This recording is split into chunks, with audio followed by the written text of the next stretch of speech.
Also, they're not framed at all. Mike, you need to step all the way back. Wait, where am I going? You gotta go all the way back. Back where? Back. Straight back. Where's the thing like that? Look at the little mini screen. There you go. It's got a warning. Is the show ever gonna start? Hey guys, I was trying to figure out how to transition into the tone because the music's so happy, and this episode is not. Well, here's the thing. Here's the thing about Toriyama. All of his stuff was happy, whether you, except for like one or two things at most, and even then they were still pretty happy. Trunks was a pretty sad boy. As I said, that said a few things, but then after Trunks lives there for a bit, he's like, "You all fucking are insane people." I went back in time to save you, and you're like, "We got this," and then you just went out of your way to fuck up the entire process. Not listen to me. Heart disease isn't real. I'm fine. Yeah, Goku's like, "I didn't even feel." Oh god, there it goes. Yeah, they didn't listen to him at all. Well, this episode is just the Akira Toriyama episode. Yes. We're just going to be talking about him. I've never seen somebody so universally loved that, because anytime someone dies, somebody had like, you live a long enough life, people find something wrong. So yes. when MJ or Kobe, they brought those things up. When anyone ever does anything, they're going to figure something out. With Akira Toriyama, there was a couple of people, I only saw 2 posts.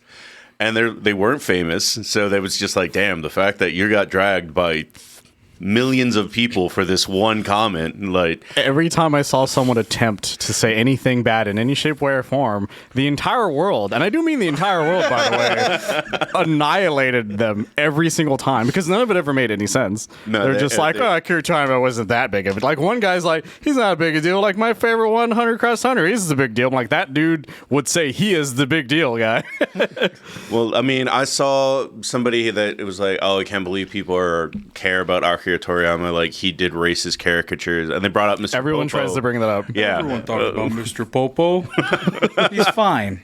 Well, also, I'm Sam Gonzalez, and this is Marcos Lira, and that's JJ Morales, and that's Mike. And that's Spider Mike. Howdy, guys. Back to my old Dragon Ball Mike though, from way back when. And I'm gravely disappointed. I told Mike this. We just finished moving another batch of stuff at literally, oh shit, I forgot my watch. 2 hours ago. 2 hours ago, and I could not find in time my black and blue flame and silver dragon t-shirt from 2002. The sleeves were so big they still fit now, and it would have been able to drape over me, but I could not find it in time. Drape over you? Yeah, like no, literally, like it wouldn't button. It won't button, but it was huge. Oh, I thought it was like a giant like. Oh, I mean, kind of, but at the same time, it was big for 6th grade me, and now it's tiny for adult man, large me. But Your voice is gone. Are you yelling at U-Haul people? No, I can't breathe. I was literally breathing so much up and down these stairs. My phone says 55 flights of stairs I climbed today. So no, it's easy to do because Marcos is like, I think it's this one, and then I ended up on that side, climbing up 3 flights. Only to realize I'm on the wrong side. There's no signs. So I drove the entire. There's one sign, and it's like impossible to see unless you stand right here to the sign. And I was like, I guess this is building 2. Yeah, they don't reflect well. No, they don't. Whoever painted them was like Daredevil or something. Because only see them with his radar vision. I like that you took extra steps to make a disabled joke, and it's just it's only funny because of those extra steps. It's the only reason it works. But yeah, otherwise it's just mean. Yeah, exactly. That's how jokes work. They're layered. JJ, can you drop that seat down, or are you just taller now? He's taller. I don't know. You look way bigger than Mike, and I know that's not the fact. He's Pizza King now. After last night, he was eating pizzas. And yeah, what happened last night? Wait, what? Now I want to hear what this means. I know. We're slowing down for death, but here we got real into the show real quick, but we just got to set the tone because I have questions. And the thing was, I wanted to be mad at you guys, but I couldn't be mad at you guys because I think I'm hopped up on like the proper energy drink, Powerade, Tylenol, and protein like combo, because I had to move again a van's worth of stuff today. And Marco, I was like, Marco J, you're gonna help me. 2 o'clock. I pushed it from 12 to 2 because the time change fucked everything up. No. And they're like, we're out drinking. We're cool. And like 3 in the morning, which had just switched from 2. I was like, how about 2 p.m.? Marcos right away laughs. Haha. Like he was up. They were up having a good time. And so then I'm I like, didn't cool. realize 3 in the morning was now. 2 in the morning. Yeah, it had just flipped. It had just flipped. And so Sammy Perk Day. No. And so I was like, cool. They're out drinking, but they know they're gonna come help me, right? And I go, great. And so then 2 o'clock comes, I come down, I get my U-Haul, I'm loading stuff up, and I go, okay, they're probably starting. And Marco's good. And I about 2:30, 2:40, I go, Marco, you guys coming? He's like, yeah, 20 minutes. Just slow start. I'm like, okay, you guys were drinking. You guys will be fine. Fucking 5 o'clock hits, and I'm like, where the fuck is everybody? I just put question marks. And then it's like, I got a stomach bug, and I'm like, I know what that means. I know the stomach bug means. And then JJ just did not respond. He was just not. You know, the little bubble comes when you read the chat. I was like, oh, so JJ's dead, and Marcos is unresponsive. He got into a fight with the shredder because due to pizza misunderstanding, as far as I can probably tell. Turns out, apparently I did eating. actually send the pizza guy in the wrong direction. So I don't know where you guys were last night, and you did eventually come. I will say that you did eventually come, and guess what?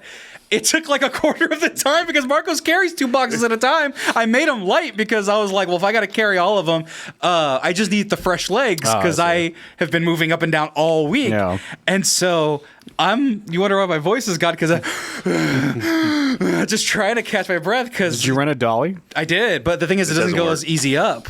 Because the boxes kept slipping off because the wheels aren't cushiony enough. So it was just, it was not even worth it to do it. But Marcos came, we knocked it out, and then Jordan was like, I'm here to help, and I was already driving home. And he's like, where are you guys? And I'm like, I told you we would be done by the time you got here. And then he's like, I only saw it until I drove up. And I'm like, well, shit. And so I did invite him to come hang out. He goes, well, I'm going to go home, and I might come back, and then he's not here. So He died back I on his tried way. taking a senzu bean, Juan. It was the pizza.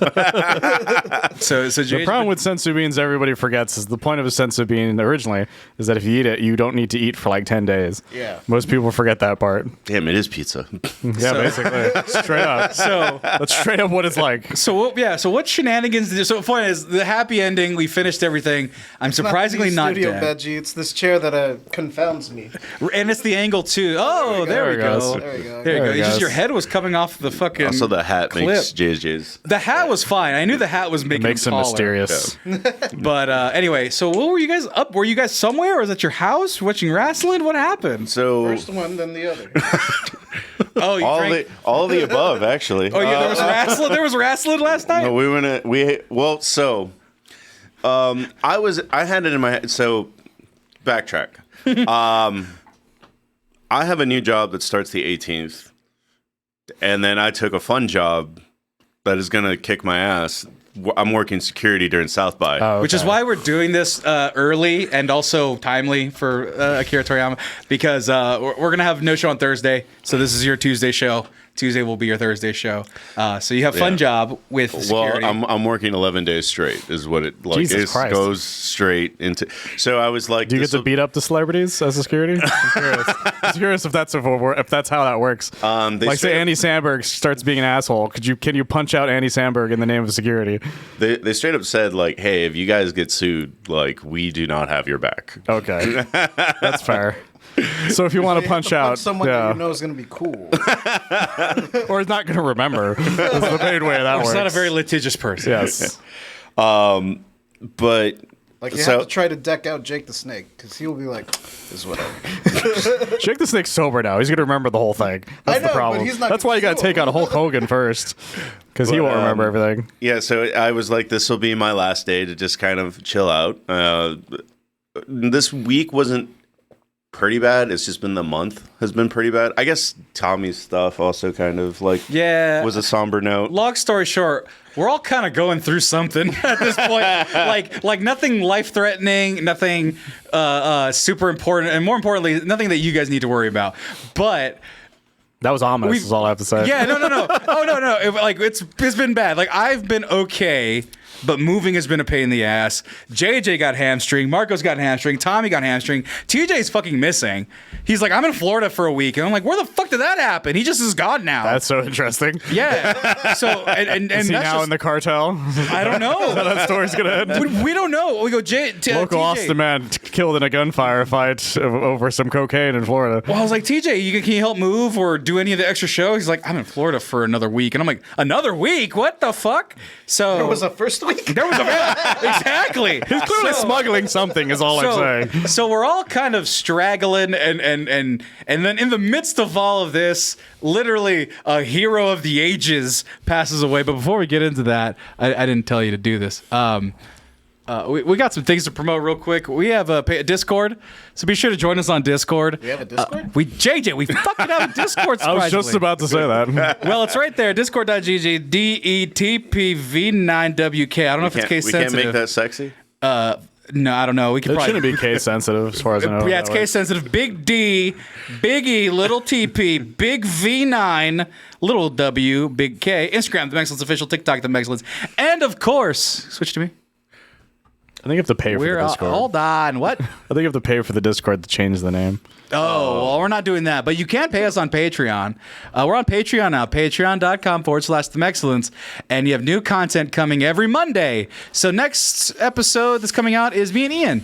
We did like 3 podcasts back to back to back because I needed content because I was going to be busy this whole month, I should say. And then it just so happened that everybody else got hamstringed. And so we don't have to put out extra content, which is nice, other than what we've recorded. So look out for me and Ian's podcast. It's a bonus hour-and-a-half content on Monday. So if you want to see that, $5 gets the exclusive content. And then there's other additional tiers with extra bonus content. So be sure to go to our Patreon, give us some patronage, and it helps us. And actually, the people who've joined, the average is a $15 donation.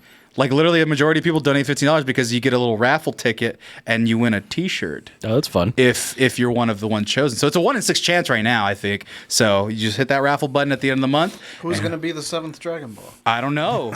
Somebody could be the 7th Dragon Ball, and then their odds are a little bit lesser. But at the same time, if you go to $20 or $25, I forget, you get 2 raffle tickets. If you go $50, you get 3 raffle tickets. So, excellence. Support us.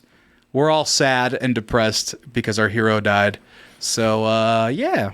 And even me. And by the way, just real quick, I'm exhausted, and I found this hat, and it's one of my favorite hats. It's Fung's Kitchen from my hometown in Fresno, California. Oh, that's fun. But it's Chinese food and not Japanese. So I just want to say I'm not being inappropriate. I don't want to get canceled. But I just like this hat a lot. No, there's an easy way to connect those two things very easily, actually. What is it? Well, we can start on it if you want to talk about Toriyama now. Well, that's all we're talking about. And then maybe some Oscars if something exciting happens and you let us know. Or someone gets slapped. I don't know. But the idea is I just noticed, I was like, oh, this isn't Japanese. Everyone, I don't want to be like, oh, this guy's a bastard. That's what you thought you were I was worried. for? Yeah. Well, like We're Chinese stuff for Japanese people. Everybody loves Hank Hill, and he's the one who fucking walked up to Khan and was like, so are you Chinese or Japanese? And he's a Laotian, right? Yeah, he's from Laotia. Laotia. Yeah, he's Laos? Laotian. Yeah, he's from Laos. He's Laotian. The reason I remember that is because a fucking Cotton is expert racist, so he knows full well what he is. That's right. He's the kind of racist that needs a study. So That's my favorite thing on Twitter. Like, what's the most amazing racist conversation you ever had? And every single time, it's a racist guy who knows exactly what race that guy is, no matter what. Yeah, that motherfucking Venezuelan. What the fuck's that about? It's always way specific. It's like there's only 12 Venezuelans ever. Yeah, he's just like it was people from Africa, and they'll be like, yeah, you'll never know where I'm from, and they get it every fucking time. It's like the most obscure one. You fucking Ghanan. Like what? That don't even barely count. It was just so funny to me. That's not even one of them. Yes, Laotian. Wait, where is Ghana? I will say in Africa. I will say, I didn't know if it was one of the islands or not. I got scared. Pop like Caribbean islands. They get. Man, I just saw a TikTok where they're like, Americans are terrible at geography. Of course we are. Yeah. If you show me a map and you're like, where is this? Texas. Where's the rest of it? Not Texas. The end. That's how I fucking roll with my geography. I know where Ghana is because of the World Cup, and they've beaten America like 3 times in a row. So you know it because of sports. Yeah. I wouldn't know it no matter what. That doesn't really count. I can find it on the map. Hold on. Someone just reminded me that it's Mario Day, and so I might have to go switch for a better hat that I haven't used that I found. Yes, it is Mario Day. March 10th is Mario Day, which is strange, but it makes sense when you look at it. Yeah, because you look at my watch, it's like Mario. It's the MAR, and then the 10 is the IO in it. It's kind of the way Goku Day works, because Goku Day is like May 5th, and that's because the Japanese symbol makes it turn into Goku. Oh, I thought it was Mexicans and Cinco de Mayo. No, it's not, but that would be really funny. I mean, it works pretty well anyway. Anyway. Well, I was just to make a long story short, we went out to the breweries. Then it actually started at the sake company because the bartender. That'll do it. Yeah, that'll fucking do it. Well, the bartender there is one of the nicest people in the entire city. Oh, I mean, I don't doubt it. Which bar is this? The Texas Sake Bar. Oh, okay. Well, sake is fucking awesome. So imagine People love delivering sake. joy to the masses.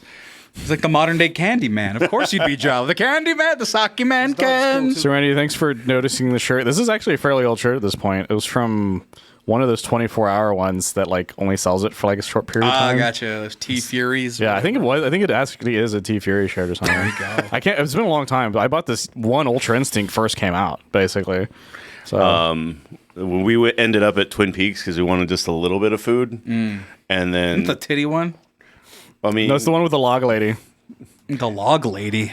dude. First of all, they're all let down. There's no. Oh no, I'm not there's saying no- I like. No, Hooters is good for the wings. I like the breaded wings that they have, but like I'm not going for the TNA they're Dude, advertising. they're all teenagers. I'm like, just Oh, God. yeah. That's weird. Well, I mean, in general, like it's not an actual strip joint. Well, yeah, so it's not just really like designed that way. if yeah. you put out like an application process, it's most of the girls are like 18 to 21, and like it's Or just the like- ones, that's the ones they can get, not the Yeah. strip club one. Which makes sense. Yeah. And every now and then, biker shootouts will happen. Well, at Twin Peaks, they were like, hey, we can't seat you guys. It'll be 30, 45 minutes. And I just saw an empty table, and I was like, can I take that one? And they said no. And I was like, okay. And I just walked towards it and got served. What are you going to say? No. Which they probably should have. You but were. I'm sure you were several sakis deep to have that kind of confidence. you just walked in. You're like, I am an American. I can do what I want. I And you just sat didn't down. see any logic to why I couldn't. And then It's probably because nobody was originally in that section, and they just had to help you now at that Right, point. and they're like, oh, I guess we're filling the That gaps. section was full. It was just the one table that was empty. Yeah, which is what I mean. Like the person in that section probably was just like, I have too much going on right now. Took a And goddamn you guys mob were like, boss- I'm going to do this shit whether you like it or not. took So- a mob boss's fucking Twin Peaks booth. You're gonna get fucking murked now. I mean, it was reserved. Did you guys think about that? Yeah. you can't reserve things. For It's That's why Reggie. TJ's in Florida now. He got kidnapped by that mob boss. They got one of ours. They took our table. Now we have one of yours. It's gonna sleep with the fishes. God damn it. Don't worry, they're just making him fuck fishes. That's a completely different thing that they would expect, which is why you can still talk to him. Yeah. We- Hey, TJ, what are you up to? Don't worry about it. We ended up watching UFC. Just ended up. okay. It was a pay-per-view event, and Gotcha. I don't remember it being super amazing like beforehand, but I was like, it's on. And then we went to our house, and then we very crappily, overly made our drinks, and that's probably what did it. Yeah, I'm like, everything sounds pretty standard issue up until that point. Yeah, we were watching Mortal Wrong Kombat. apartment complex. Complex entirely? Actually, wrong address entirely. Oh my god. I'm just happy he came. I was like, did you get your pizza? Yeah. It's there. He called because I sent him to a vacant lot. He got nervous, is I'm what sure it was nothing to happened. do with the sake What the once hell? again.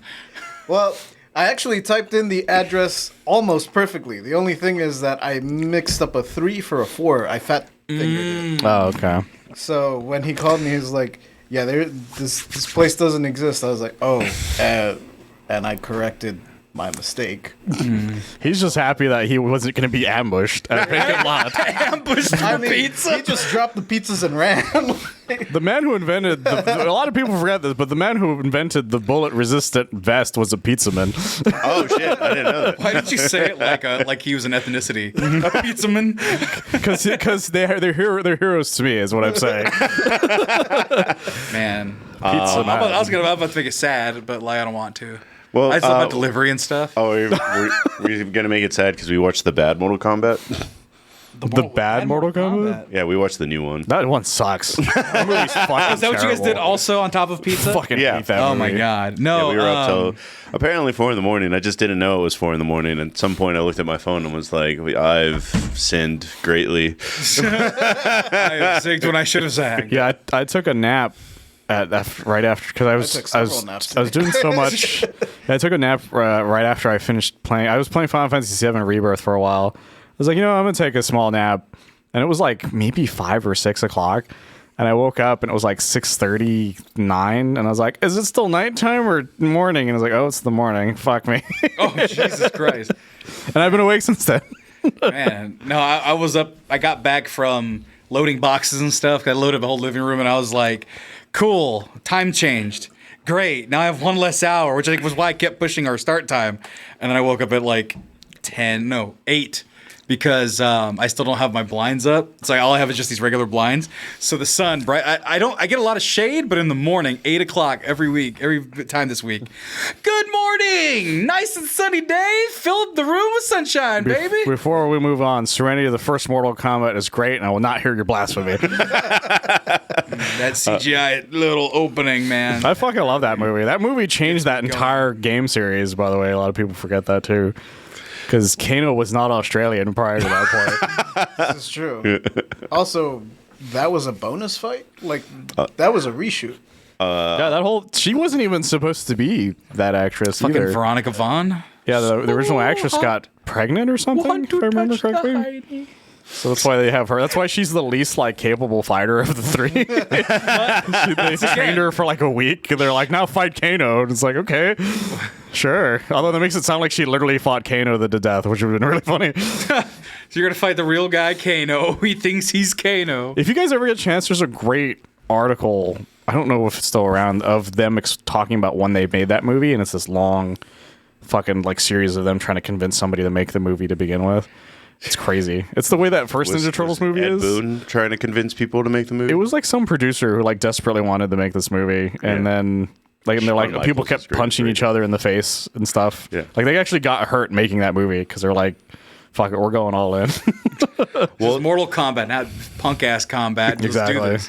Well, remember there's a black dude. He just randomly dies. Like he's the guy that gets his soul sucked. Oh, that's right. Yeah. And that guy was a stunt guy. Like he was on Saturday morning, like Ninja Warriors or whatever that show is called. That sounds right. Yeah. No. There was like a Saturday morning cartoon, only it was real people. They were ninjas that fought each other. Oh, that fucking show. I forgot about that show. I forget a lot of that stuff. I think one of those versions of that show also had the actual guy who played Liu Kang in Mortal Kombat 2. Maybe. Maybe. Like the actual like a model for him, not the you know. Yeah. I've only seen Liu Kang in Mortal Kombat and Beverly Hills Ninja. Beverly You're Hills. talking I about like how you pointed to me knowing that Robin I know Shaw. exactly what you were talking about. If you were like a layman, you'd be like, "Oh, he's pointing him because he's fat," like Chris Farley. But like, no, it's just because I know exactly what movie. You're not going to bring up Street Fighter: The Legend of Chun-Li. Oh, what did he play in that? I He didn't plays see that one. Gen. Gen, right? Yeah, he plays Gen. Yeah. Fucking shit. I hate that movie so fucking I worked at a movie theater that came out. I will remember this like it's yesterday. A guy bought a ticket for it. I'm like, oh, okay. Oh, you guys are really excited because it's based on a game. There's a game. I was like, are you fucking kidding me? I almost slapped him right there and there in front of his date. Damn, no. But I was just like, yeah, It's right we have behind it. you. Yeah, we're like, yeah, we have it in the arcade of the theater. I'm like, you can go play it right now if you want. you get the it's a fighting backstory, it's game. better than this bullshit. I was like, what the fuck? I've never had that happen before. That movie makes me so fucking mad because it had the best dream casting of ever, which was Michael Clark Duncan as Balrog. Yeah. Then they don't make him do anything. And then they also just completely misunderstood the concept of Vega as a whole. Vega wears the mask because he's pretty, not because he's ugly. And then they got the ugliest member of Black Eyed Peas to play Vega, and then they make a joke about him being fucking ugly. Why would he wear the mask if he's ugly when the whole point is for him to be beautiful in Spanish? The best part of that movie is Fuck. the guy who plays Charlie Nash, because that dude is in a completely different movie. Oh my god, yeah. That guy is fucking like, if you went to a deli, you couldn't slice up his performance. It was that much ham, dude. Also, yeah, Kristen Kirk was Jesus Chun-Li. Christ. I almost forgot about that. Everyone got mad at that because she wasn't fully Chinese. I remember that. That's where we were at in 2009. I just remember her from Smallville, and I'm just like, Lana Lang's Chun-Li? Okay, And sure. then Bison was gray haired and blue eyed. It was fucking dumb. Everything about that movie was That fucking actor's dumb. a weird guy. My dad had it on. I go, oh, finally, I can watch this where it makes a little bit of sense because my dad likes shitty kung fu. That's why he just put it on. Oh, okay. And I fucking was just fuming. He didn't understand why. Street Fighter's my shit. And I'm just fuming. And he's like, what's wrong? I'm like, it's all wrong. And I just kept watching it. That, and then I got like 30 minutes, speaking of the live action Dragon Ball Evolution. I also worked at I the got 30 movie theater. minutes into that movie, and I was like, Yeah, I don't need to do this I anymore. waited And then for that one to be on DVD. I have Oh, a it was on lot, DVD. Yeah, I have yeah, a lot yeah. of fun stories about that one. My favorite is that I thought I was going to die when I watched it because I felt physical pain watching that it's movie. fucking bad. I watched it for free because I worked at the movie theater and I still wanted my money back. And also, that movie is the reason we have more Dragon Ball now. Yeah. Like, legitimately. But because people got mad at it, or Because Toriyama himself was, got- he was so like, this is not going to be how Dragon Ball ends. oh shit, That he's like, that I'm going to make more Dragon Ball. And so that's how we got Battle of Gods. And then that's how we got, and then after he made Battle of Gods, made a lot of money. And he's like, I'll make another one. And then that made a lot of money. And then they drove a truck full of money to his house. And he's like, I guess I'll make another show.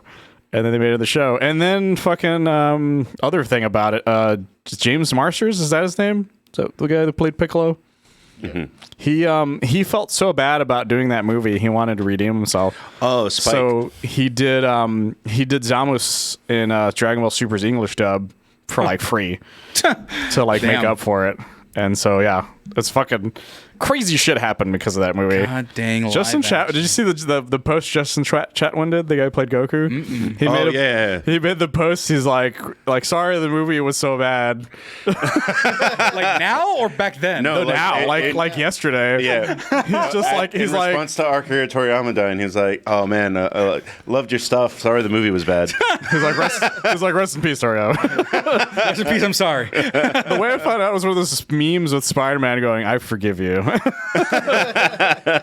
Hold on, I'm gonna go get my Mario Day hat before we get That started. movie is so bad. You guys can riff. I watched it on DVD only because rumor was that the LATAM dub was going to do the Spanish. That would have been awesome. They did do it. Did they really? Yeah, they got most of them. I think a handful of the actors were different, but like Goku was Goku. That's amazing. I didn't know that would happen. That's It awesome. made it tolerable. I love that. I want to find this now. Yeah, that would make it somewhat tolerable. You would still hate the movie, but that would be kind of The fun. movie still sucks. I mean, Oh yeah, the fucking that Joe Jirai is talking about. The cast was tricked into thinking Stephen Chow was a part of it. They thought he was like the producer, like minimum, and like they all just like, no, none of that's true. I mean, that's the trick. They're getting people to make Sony movies now. So Yeah, you're all gonna be in the MCU, You're gonna be part of the Spider-Man. the Spider Peoples, and then they're no, you're not. Which one? The Spider-Man. The Spider-Man franchise, the one franchise. That's how they get you, man. That's why you got to read. That's why those agents are also tricking those actors too, though, because those agents know full fucking well they're talking to Sony. So that's on them. this is what I was talking about beforehand. That it's just like I'm just seeing people just try to shit in Toriyama. It's just like everyone has universally just been like, no, we're defending this man. We love this man. I think Guatemala actually called Friday to be like a national day of grief, which I thought was like Apparently, Colombia did a parade in his honor, yesterday or the day before that, or something like that. Yeah, that's I saw it all over Twitter. They're like wearing Saiyan armors, dancing through the streets. It's fucking crazy. I was like, holy shit! I love our country. I love our fucking peoples, man. Yeah. Latinos, man. We fucking. I mean, we were the ones. Like, we lost somebody super special to us, like even more than any other community. I feel. Well, there was we were doing a show when the news broke, and I was just kind of like, "Hey, we can't really talk about it right now, but we will." And this is us talking about it. But I just thought it was like, I went home, and already my TikTok was just full of like Hispanic people crying, just like memes about like, "Damn, we lost Goku," like people just yelling in the street, kind of thing. And it was just like, y'all were quick to make these memes. Like The ones that really got me were because I have like a set of little Dragon Balls, and it was always people like with the set of Dragon Balls going like, "I wish today was the day these fucking worked." I have a set of them, and that was my thought process too. Because I went to sleep really early the day it happened, because I was just really tired I'd caught a cold or something, and so I went to sleep really early, and I wake up to like a shit ton of messages on my phone, And I had work that day too, and I was like, oh my god, this is the worst possible time for me to find out all of this. And so, but I was too tired to like react. But I had like Matt Frank message and be like, "Are you okay, man?" I'm just like, no, I'm not, dude. I'm so tired and I'm so angry and I'm just depressed, and I have to work. And I was bummed for like days. Yeah. Like today's the first time I'm just like, you know what, I can deal with today now. But yeah, last couple days was just fucked, just completely fucked. I mean, Akira Toriyama is such a weird story when it comes to like his writing process in a way, where it's just kind of like, I just want to draw fat farmers and make jokes, and then he just kind of fell into this hole over and over again. Toriyama is a strange one because one of the reasons why there isn't anything of like, oh, this is why like he's actually a terrible person is that he was very private. Every picture you see from him, for the most part, is like the newest one is from like 2017. Yeah. And it's like him in a tracksuit that somebody found because somebody went to his house to interview him, and so that's like the newest. That's literally the newest picture of Toriyama I've ever seen, and I've never seen a picture prior to that point. I mean, all the memes were still using like his little mangaku character. It's a very popular little robot caricature of himself. Yeah, what is that? It's just a caricature of himself that he's used for like years, but only when it comes to Dragon Ball discussions, because he has other versions of himself from like when he made Dr. Slump and so forth and so forth. But that one like is very popular. A lot of manga artists will make a caricature of themselves instead of like. But that one has like a big old mask over his face. Yeah. Well, he's just a little robot. He's not even it's not even a mask. He's just a little robot. He has these little claw hands. The creator of Full Metal Alchemist is a cow. The creator of One Piece is a fish. Golly. Yeah, they were like, but they all started doing that because of him. Like the thing is, every major popular manga artist from that, pretty much right after Dragon Ball even started, from like 1984 onwards, has been following his lead this entire time.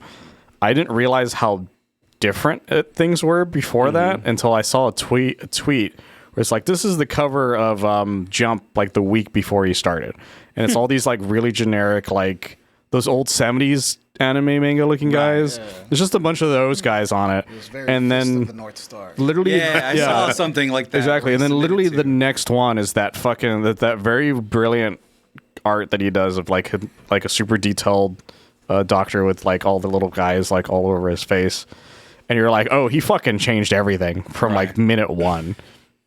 Like Toriyama is so influential. A lot of people don't understand how influential he's so influential that people don't even realize how much they grew up on him without ever noticing. Right. Because I've seen like 4 people already on my Facebook feed being like, I wasn't really in the Dragon Ball, so I didn't think Toriyama had anything to do with my childhood. But it turns out I loved Chrono Trigger, and that was him the entire fucking time. And I'm sitting in the corner being like, how did you not notice this? How do you not look? They all look like Dragon Ball characters. Yeah. Yeah, look at that. That's a Goku with a sword. Right. Also, I cannot understate how amazing he was at robots and vehicles. Yeah. He was so incredibly detailed at drawing any of those things. And the same with the new game that's coming out based on one of his his early 2000 manga, Sandland.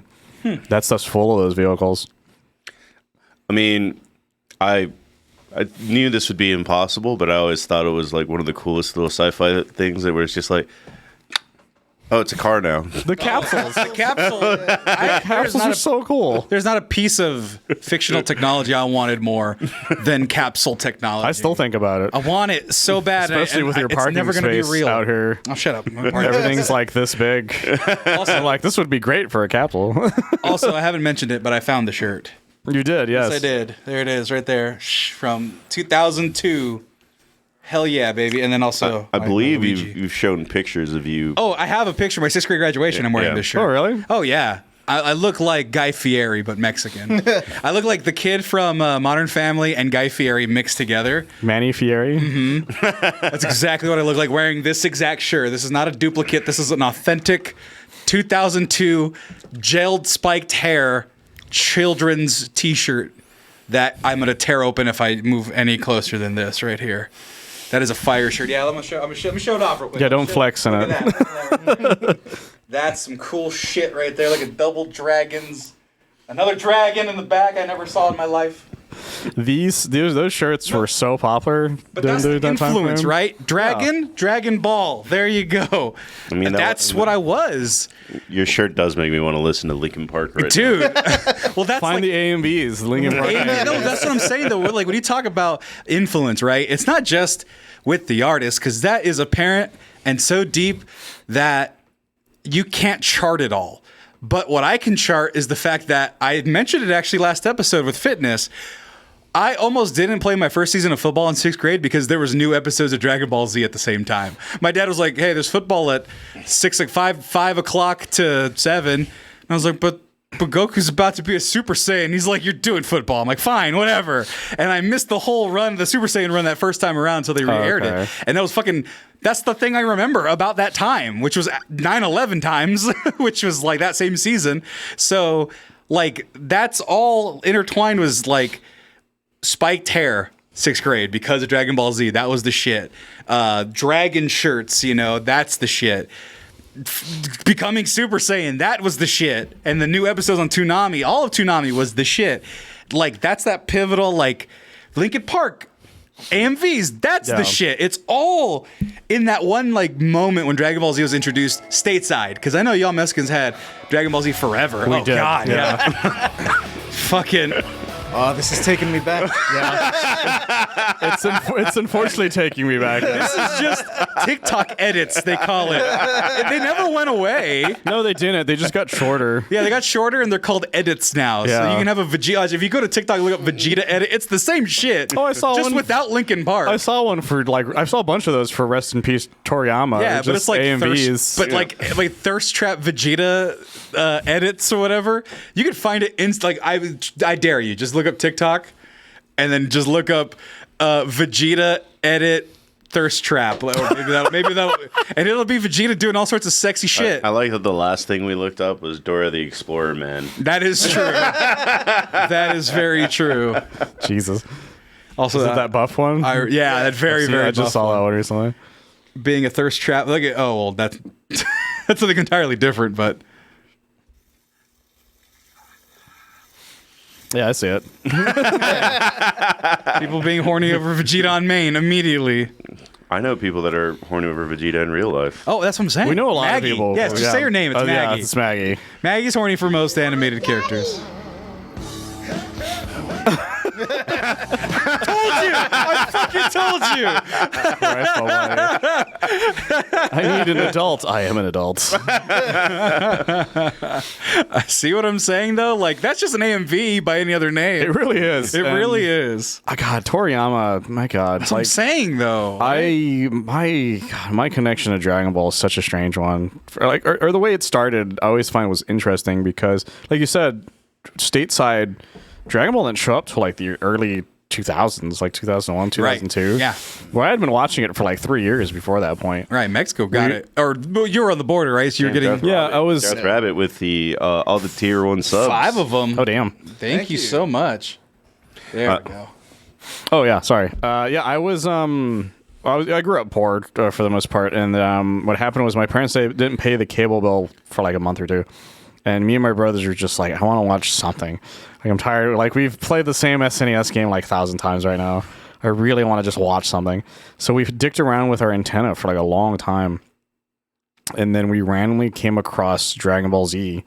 I remember it like it's yesterday. Like, I don't remember the exact year, but I remember it like it was yesterday. It was a big gray fucking CRT that we had, and he was charging up the Spirit Bomb, during the Frieza saga.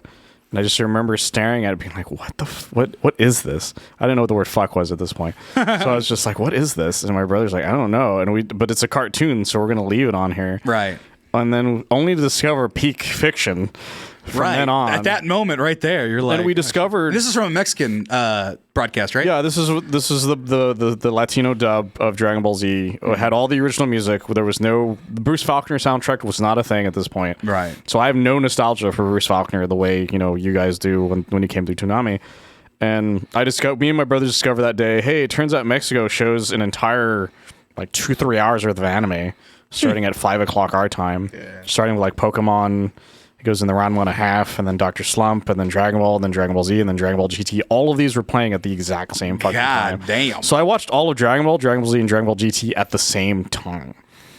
Whereas most people watched like Dragon Ball Z first, and then they watched GT. Then Dragon and maybe Ball, they watched and Dragon then Ball. GT came out and nobody cared because everyone kind of knew it sucked. Because the Mexicans were like, guys, don't watch that one. Don't watch that one. That one sucks. But we watched the whole thing, like one after. Like we literally were like watching Goku as a small child, watching him as an adult, and then we're watching him as a grandfather, but tiny as a child, which made it even weirder. But it was fascinating to me though. I will never forget to the day I die Mario Castaneda's name. Like he's like that guy is Goku. For my brother refuses to say that anybody is better than him when it comes to Goku to this day. Whereas I'm of a different mind where I'm like, no, Masako is my favorite. Like the Japanese one is my favorite now. But that doesn't mean that Mario isn't like number 2. Right. Or isn't number 2. And even number 3 isn't Sean Schemmel because I'm not a big fan of Schemmel. Well, I'll tell you this. JJ corrupted me on my nostalgia. I don't know what he did, but he implanted it very early on in doing this show because, Rock the Dragon, the theme song, I'm all about it, right? That shit hype you up, get some bowl of sugary cereal and just like, da, da, da, da. But then JJ was like, have you heard the Mexican theme song? Yeah, dude, it's and the I'm best. like, pull it up, please. And I'm like, no, I haven't. And then JJ started just singing it on air. And I'm like, what's a head chala? And then It's just gibberish. I know it's just gibberish. It's gibberish. But ever since I heard it, lyrics are that's pure what I gibberish. hear now first. I don't even speak Spanish, but it's what I hear. Again, by the way, rest in peace, the singer of that song as well. That's right. He died of COVID. See?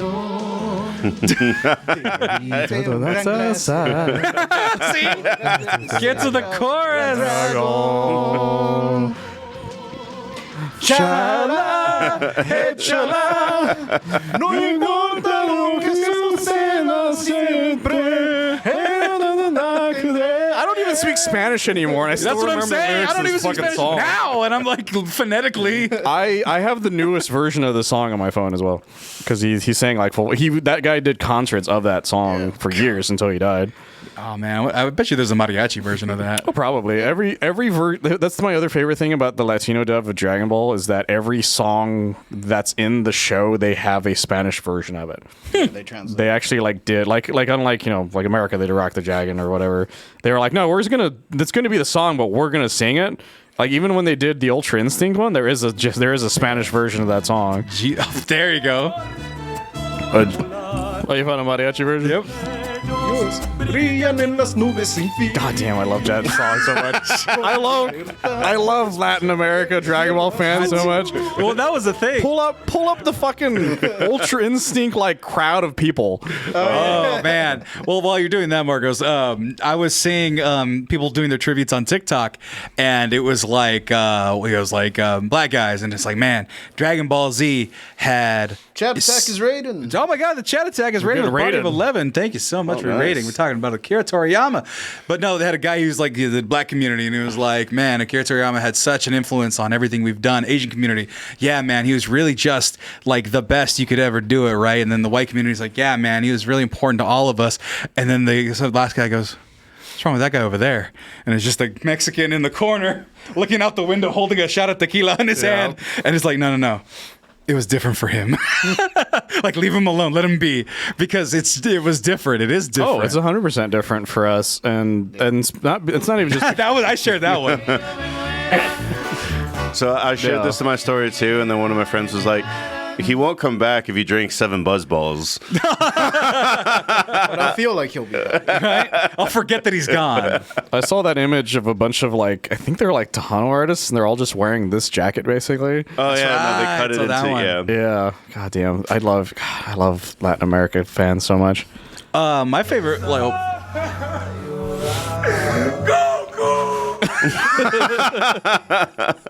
No, there was, and even before he passed away, there was this video. It's this Mexican dad where he's showing off his 12, 13-year-old kids. My dad's got his Dragon Ball collection. And he's like, I got my favorite one, Baby Goku. And then he's like, no, I have another one, and it's the GT one. And it's just his dad playing, Mexican dad, pure Mexican dad, just playing with his Dragon Ball toys because That was his thing. And this is, like you said, this was a teenager probably at the time you were a kid finding this out. Yeah, going like, fuck yeah, Dragon Ball, part of my life. I have a bunch of bootleg Dragon Ball figures, and the only reason I didn't bring any of them is because my brother has them now. Because I used to have them, but then my brother's like, I want them. And I was like, are you sure you're gonna take care of these fucking things? Because we've had them for years, and they're all like the cheap ass Chinito. You know which one I'm talking about? The ones that you can get downtown Eagle Pass. Oh, I know the ones. I had a couple of those. Yeah, the downtown ones. Yeah. Sometimes it's like a Hercules figure where they just put a Goku on the head of it. That was my favorite one, by the way. But we had a bunch. We had a ton of them, and I used to have them in this bag that I had at my house all the time. Until my brother's like, I want them, and so he has them now. Do you remember the model kits with the rubber clothes? Of course. God, when I started finding those, that was like fucking treasure, because like that was the only toy I wanted. Once I found out those existed, you put them together, you built them, and then they had the rubber clothes that you could like switch them off. And I had like Gohan, Super Saiyan Gohan, regular Gohan, Piccolo, 2 Gokus. Like I collected them over time. I had Tien. I think I said Piccolo already. And I would just like mix and match them, make my own fucking. The arms came off really easily, so I would just like switch them up. This is like the only example I can find of the cheapies, because like when I looked up Dragon Ball cheap, I literally searched cheap Dragon Ball Z toys. It still was showing me the nice ones. Yeah, look up cheap Mexican Dragon Ball. Or not. That's the issue. It's gonna be Goku like this. It's gonna be. It's gonna be Goku with like huge eyes because they painted it weird and like tiny dots. Yeah, no, that's closer. Closer. That's a modern one because he's got the purple hair. Oh no, these are it. Found them. Yeah, that's perfect. That's perfect. So you would sometimes find them in actual original colors, but they still look that shitty. And like in the Goku's, like because the Goku would come with like a hair that you could put on, but it was never like the right shape of head, so it was like sticking up like this far above. But you love them because they're the only things you could get at that point. Because America didn't have them yet, so they weren't making figures of these things yet. Right. And also they were like $1,000 for $10. So my parents were ecstatic that I was super into something that they could buy for super cheap. Right. And we had no qualms, no matter what. Yeah. No. My mom felt the same way when I got into Yu Yu Hakusho. She's like, I really like that you like this because all his crap is cheap. Yeah. we had Dragon Ball GT posters and shit that they used to sell at the downtown because they were just like no one was going to stop them. We had like playing cards with like Dragon Ball Z art on it. I wish I still had those because I used to have like a ton of them. I dope as hell. I'd play cards with them right now if I could. I have the real ones that came out, like not playing cards, but they were like the trading card game. I had some of those. No, they're not vinyl, but they were like that kind of polyester cloth posters with like the black bottom. I have one of those in my room right now that I found in my closet deep in there. It's Trunks, Vegeta, and Goku, and I thought about bringing it, but I'm like, how do I fit it right in my luggage? And I don't know where I'd put it, but I would definitely, now that he's gone and everyone's like Dragon Ball Z is accepted now, I could put that up. It's mint, man. It's fucking awesome. I wish I knew what we do with those posters because me and my brother were like, we're going to have these forever. And then one day we just lost them in a move, and I'm 90% certain my mom threw them out. Damn. One of the last times I went to the Mexican like fair that they had there in Piedras, there's always little vendors that are like selling, food and like merchandise and stuff, blankets, what have you. I think I was like maybe 12, 13, and we were walking by to get back to the car and go home, and this lady's selling wallets, and they're all like Velcro wallets, but they're hand stitched. Yeah. Whatever. And there was one with Goku on the flying Nimbus. And I was like, Dad. I have a need. Dad. JJ, your mic's unplugged? Maybe he's just speaking quietly? It's probably that I don't have much of a voice. Yeah, that's it. But it was working earlier. He's talked before. Hold on, give it a test 1 2, JJ. 1 2 1 2 test. Coming in. It's coming in. I think it's just because he has a low voice. Yeah. Low or off? He is 1 2. He's number 2. Yeah, no, he's maxed out. Can you plug in number 2? The second plug. Unplug and replug. Entirely. There you go. Replug it in. There you go. Hello. Hello. Yeah, Salud. coming in good. Yeah, I think it's Thank fine. you. But yeah, Dragon Ball Z and or Dragon Ball actually just Akira Toriyama in general. Like the Mexican governments did all of this illegally. Like they got sent cease and desist like multiple times, and they're like, no. These people are watching it like Goku's literally fighting for the fate of the universe, and they chant like it too. Is my favorite part. No, this isn't a galaxy far, far away a long time ago. This is now. This is broadcasted now. My favorite stories are the strip club ads. Oh yeah, the Oh. strip club ads. Do you guys know what I'm talking about? Oh, we Yeah, talked yeah. about that. Yeah, a while back. Look at that kid. That kid's fucking into it. Yeah. They're fucking pumped.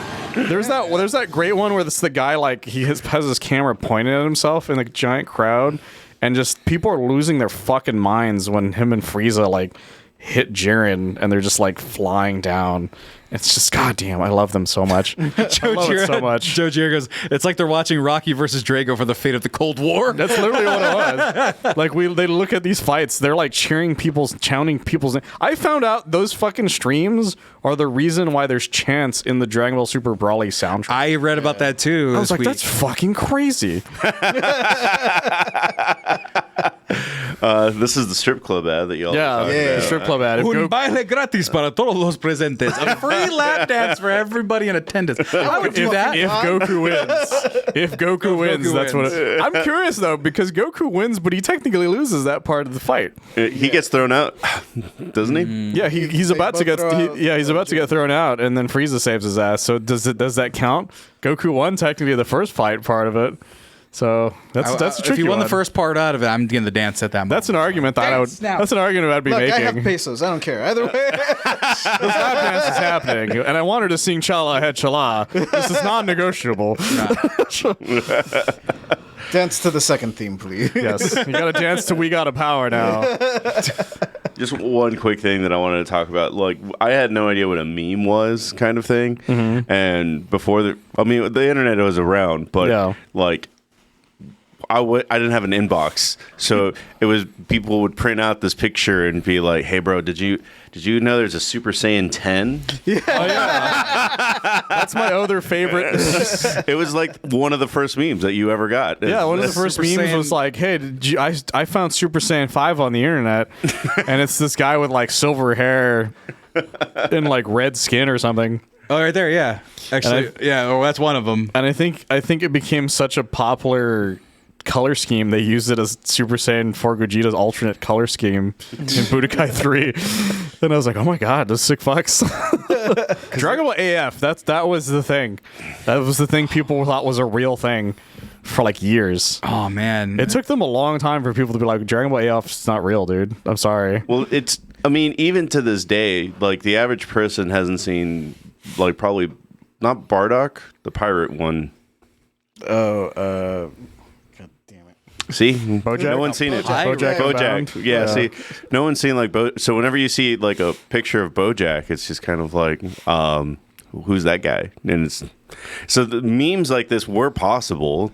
Also, like as far as even the movies that you did see, it's like they don't really fit in to Dragon Ball. Well, here's the funniest thing is that people still do it to this day. Yeah. Like before Dragon Ball Daima was announced, a lot of people are like, this is a trailer for the new Dragon Ball show, and it was clips from like either Super Dragon Ball Heroes, or there were clips from like fucking like a game commercial or something. Like every single time it would be like new trailer for the new thing. It's like Super Saiyan 4 Brawly. It's like, well, that's Dragon Ball Heroes. Yeah, like don't you fucking lie to they me kept here. people kept doing it for clicks because for years people were still desperate for Dragon Ball stuff. It's to the point where like those videos are very popular from like the second GT was done to when Battle of Gods finally came out. I mean, And also, we get the weirdest videos now. Do you know what I'm talking about? They show up on my recommended all the time. Do you guys know what I'm talking about? The weird what ifs people make now. Yeah. oh, I don't get those, no. These have become memes among Dragon Ball fans because they have the stupidest titles. It's always like, what if Goku was betrayed and thrown into the hyperbolic time chamber for 10,000 years or some shit?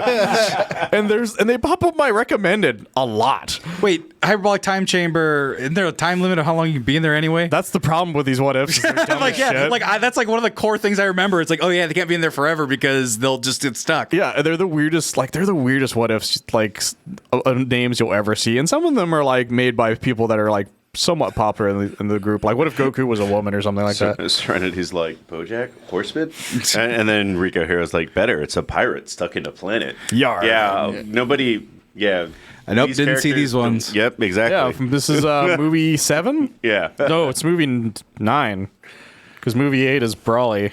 Nah, you gotta have the Tree of Life, man. Tree of Life is movie 3. Take off into the earth. God, I love those movies. They were just such a different pace, and I was always like, what?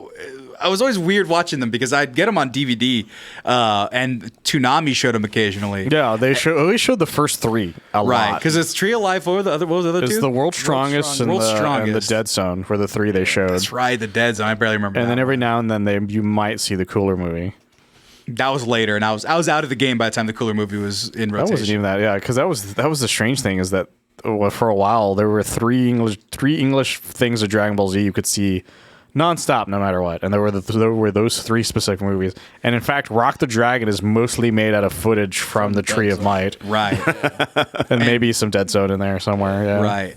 And then I saw Broly. I got that on DVD, and I was like, "Who's this guy? He's big and buff and kind of greenish." I remember the ad for Broly in Spanish years ago because I was waiting for a new episode, and they were like, "Special event," and I was like, "What's happening?" And I saw Broly for the first time, and my eyes were just like, "What the fuck is that?" He's an even bigger Super His power is maximum. What's that?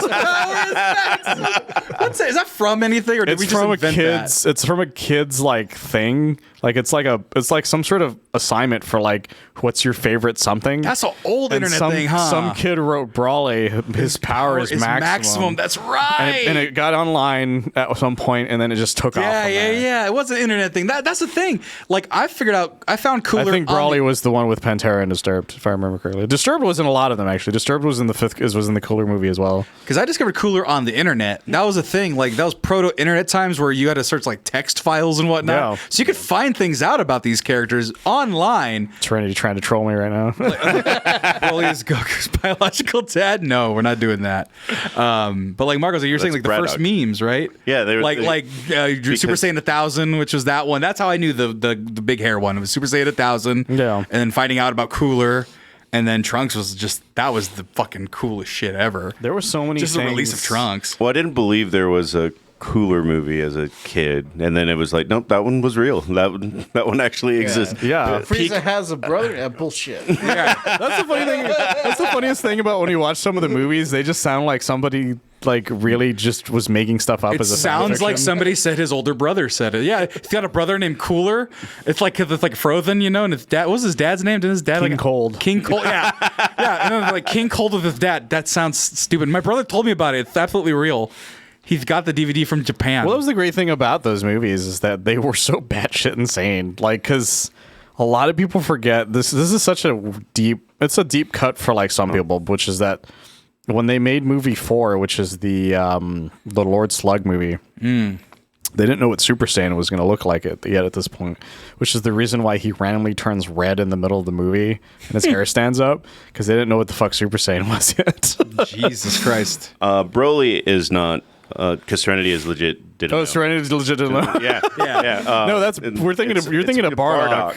And no, that's not Goku just wearing different clothes. Yes, it's a different character. There are 2 versions of Bardock. That's the other funny thing about what Toriyama did eventually is that he ended up making things canon. So there's now 2 versions of different things. Bardock is one of them. There's 2 versions of Bardock and there's 2 versions of Brawly now. Right. And then what's the second version of Bardock? Goku a mom. Huh? What's the second version of Bardock? He's the one from the Brawly movie. Pull up Bardock again because he was in there. Because he's the 4th image right there. That's Super Brawl or that's Super Bardock. Is he like nicer or what? Yeah, he's a little nicer. He's also not psychic. Oh, because they randomly made him psychic. Because that TV special was like something they just made as filler, and Toriyama liked it so much he added Bardock to the original manga as like a quick thing, and then one day he made a new manga special called Dragon Ball Minus, where he makes that version of Bardock and he gives Goku a mom. And then it gives a different reasons to why he's sent to Earth instead of the whole like you're here to murder everybody kind of thing. Yeah. Okay. Here's the thing: I'm always surprised about Toriyama is the way the man was willing to make shit up and make it all flawlessly seam together, as if it was his plan the whole time. Well, yeah, a little bit, but you still believed it at the end of the day.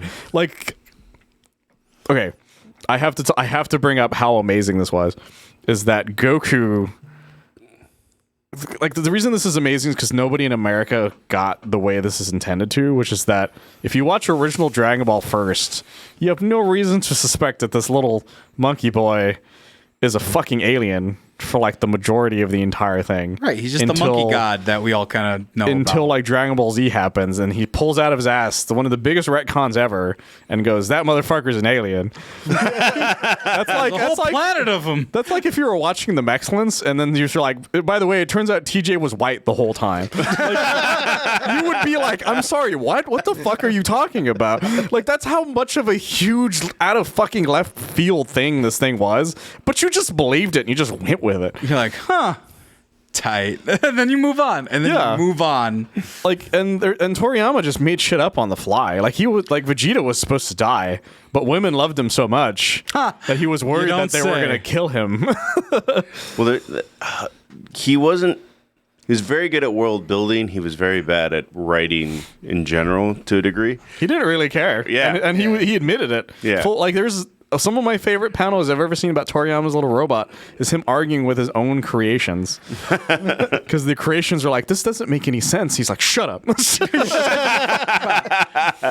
Because, what was it, when he was writing the Cell Saga, like originally it was like, it was supposed to be the first two robots. It's like, those characters suck. And so he drew up the new two androids, the one that Krillin eventually marries and stuff. And then it's like, well, these guys are not threatening enough. And so he drew Cell. Yeah, who he's like, this is too fucking fugly looking. And it's like, okay, and then here's another form. It's also kind of creepy. Perfect Cell.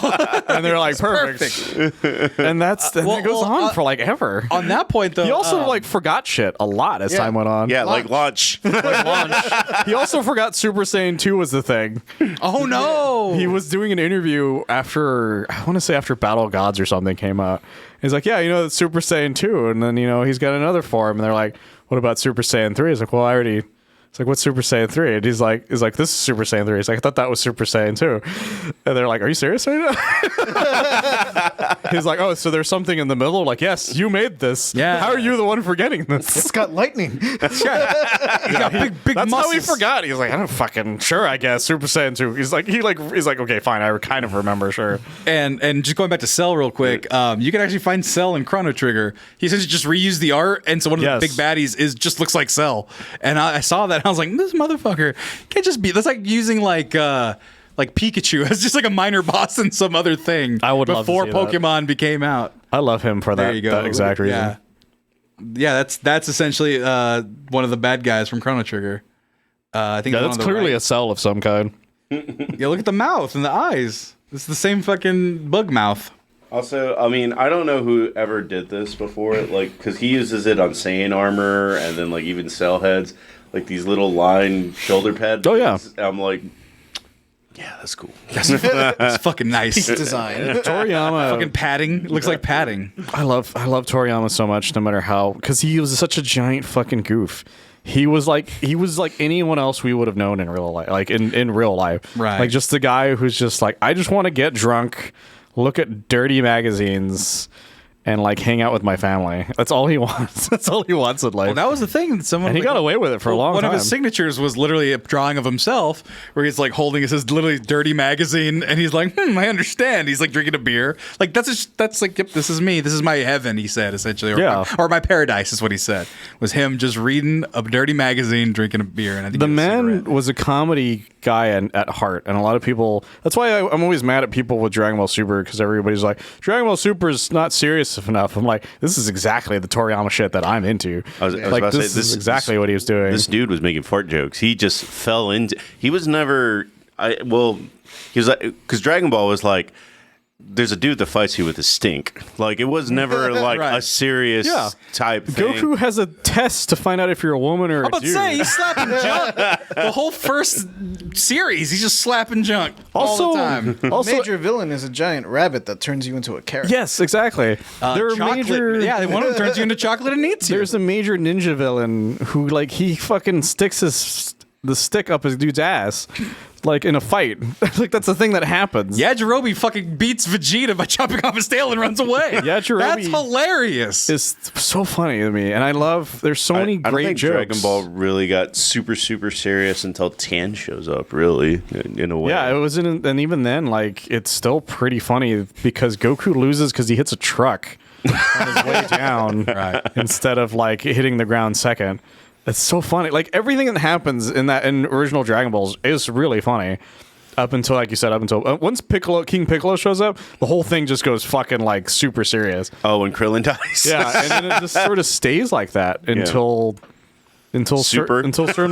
some parts of like the end of Dragon Ball here and there, and there's some great filler jokes in Dragon Ball Z. Get driver's license. Yeah, the driver's license one is the one I bring up every time, which is based on a single image from that they had in one of the chapters. Yeah. Of him and, like, of the two of them in a driving school, and they're like, "That's an episode now." What was the shirt Piccolo was wearing? What did it say? I think it just said Goku on it. No, a Piccolo? I don't remember. That's the problem. No, because I wanted to get that shirt for like the longest time. No, the hat just said Goku on it, if I remember correctly. No, Post Boy, that's what it is. Because I almost bought that hat. I found it at a convention, and I'm like, oh, I'm not gonna wear a hat that just says Goku See, on it. whenever people say Piccolo is black, I'm like, this does look like a dude. That's I want to get TJ that shirt. I think it would look good on him. Yeah, see, the hat just says Goku on it. You can see it on that part of the back of it. Oh, does it really? Oh, it's right there. Because it's his clothes. Yeah. And so, which means Goku would wear that randomly. Well, that was a big thing. Was like he used to write the name of his characters on the hats on their clothes, so that they didn't get changed in translation. That was the attempt, because some places still do it. Give me that shirt. I don't wear yellow, but I'll wear that one. Post Boy. Yeah, so some people would still change it, but like for the most part, it was obvious why it's like on their head. Like Krillin wore hats with his name on it all the time. I remember the only thing I remember actually talking about being funny. That one part where like Krillin grew a nose. And like, wait, when'd you get a nose? And he was like, oh, and then that was it. They just moved on. Is this the image you were talking about? Yeah, it's that other one right there. You see the third one there? Yeah, that one. It was a single like chapter, because he would draw like random images between chapters, and that was one of them. Was that specific one? I think it's sometimes they're used for the covers of the mangas that you find as well. Because Toriyama, like I said, he loved comedy. That's why Dr. Slump is so great. If you guys ever get a chance, try to find Dr. Slump in anything, and it's one of the funniest things you'll ever read in your life. The fuck is Dr. Slump? Dr. Slump was the manga he made before he made Dragon Ball. And it was about a scientist guy named. His name wasn't even Slump. Like Slump was like his nickname. He makes a little girl android named Ariel, or Arali, actually is the way you say it. Yeah. And she's just this little mischievous girl who's strong as fuck. She shows up in original Dragon Ball and Dragon Ball Super. Yeah, Vegeta refuses to fight her. Yeah. No, for real? Yeah, because she's a comedy character, so her power levels are like vague. So she can do whatever she wants, which is why like she beats Squirrel Girl. Which is why, exactly. Which is why she beats the shit out of Vegeta in that episode. It's also the reason she defeats General Blue, because General Blue's like, I don't know what the fuck is going on. Wait, so he just had crossover characters or did he use that character assuming nobody knew who he was? They already did. Yeah, because it's a crossover of his last popular thing he did. Damn. And so Goku met O'Reilly like twice, and she's in Budokai Tenkaichi 3 as an unlockable character. When's the last time someone's done that in their own medium? Like not video games. I guess that'd be the easier one. I'm talking about like regular media where it's like, oh yeah, you're from this other show. The guy who made home movies, he uses home movies characters every now and then in his other shows. Huh. Jesus Christ. Wait, the only other time I've seen that happen recently is the guy who made Bob's Burgers. He also made home movies. And so every now and then, Brandon will show up in something. Oh, really? There's an episode of Bob's Burgers that takes place in a soccer place, and he shows up for like a split second. That's hilarious. And then apparently there's an episode of Clarence where Brandon shows up as like an adult. in a rental store. Is he weird? Yes, yeah. Yeah, and he has there's a wall of like do not rant, and one of the images is Coach McGurk. Is he wiggly or is he in the style? He's in their style, and he has his voice because it's just Brendan Smalls. But that's the only thing I can think of off the top of my head that's done that recently, and that's an American thing. Right. I'm sure. Oh, there's one of my favorites, but it's not. It wasn't something. It wasn't something where the creator did something that he did. It's something that a creator did with another creator, which is the Bobobo crossover with Yu-Gi-Oh! And it's a gag in the manga, and they used it in one of the games actually. Look up Bobobo and Yu-Gi-Oh! And just manga panel, and you'll see exactly what I'm saying. Because I was reminded of this recently because somebody was reading Bobobo on my feed, but it makes me laugh every time I think about it. Because it's such a funny little crossover that because the guy did. Bo. You can just. Actually, I think you're right. Three bows. Yeah, it's just 3 bows. There it is. So he summons Yugi from his head to summon a sky dragon to fight the guy. Jeez. And that became a super in one of the Jump Superstar DS games. If you put them together, like he pops out of Bobo's head and makes the thing. And I love that every fucking time. But Akira Toriyama loved doing shit like that, and which is why you can still find like random, like people will reference that thing for Dragon Ball for till the end of time. Like somebody recently put a thread like all the Dragon Ball references and other media, and that thing was like 30, 40 things deep. Well, just powering up. And like midway through it, I'm like, there's a bunch of stuff in here that I know that's not on here. Right. Right. And no, hell, even just regular memes. One of my favorite videos of all time, Super Saiyan Jalen. Have you seen that? No. Please look up Super Saiyan on YouTube. YouTube should have it. Dude, because the thing is that everyone watches this video that Marcos is going to bring up. Everyone watches this video and knows deep in their soul, if they were ever a fan of Dragon Ball, they fucking tried it. They fucking tried exactly what this kid did. Oh, I think I know what you're talking about now. Yeah. See it though. Well, here, do the third one.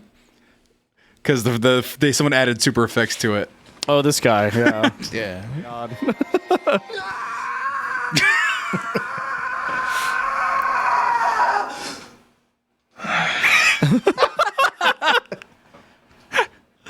Oh my God. Wait for it. My name is Jalen, and I am a Super Saiyan.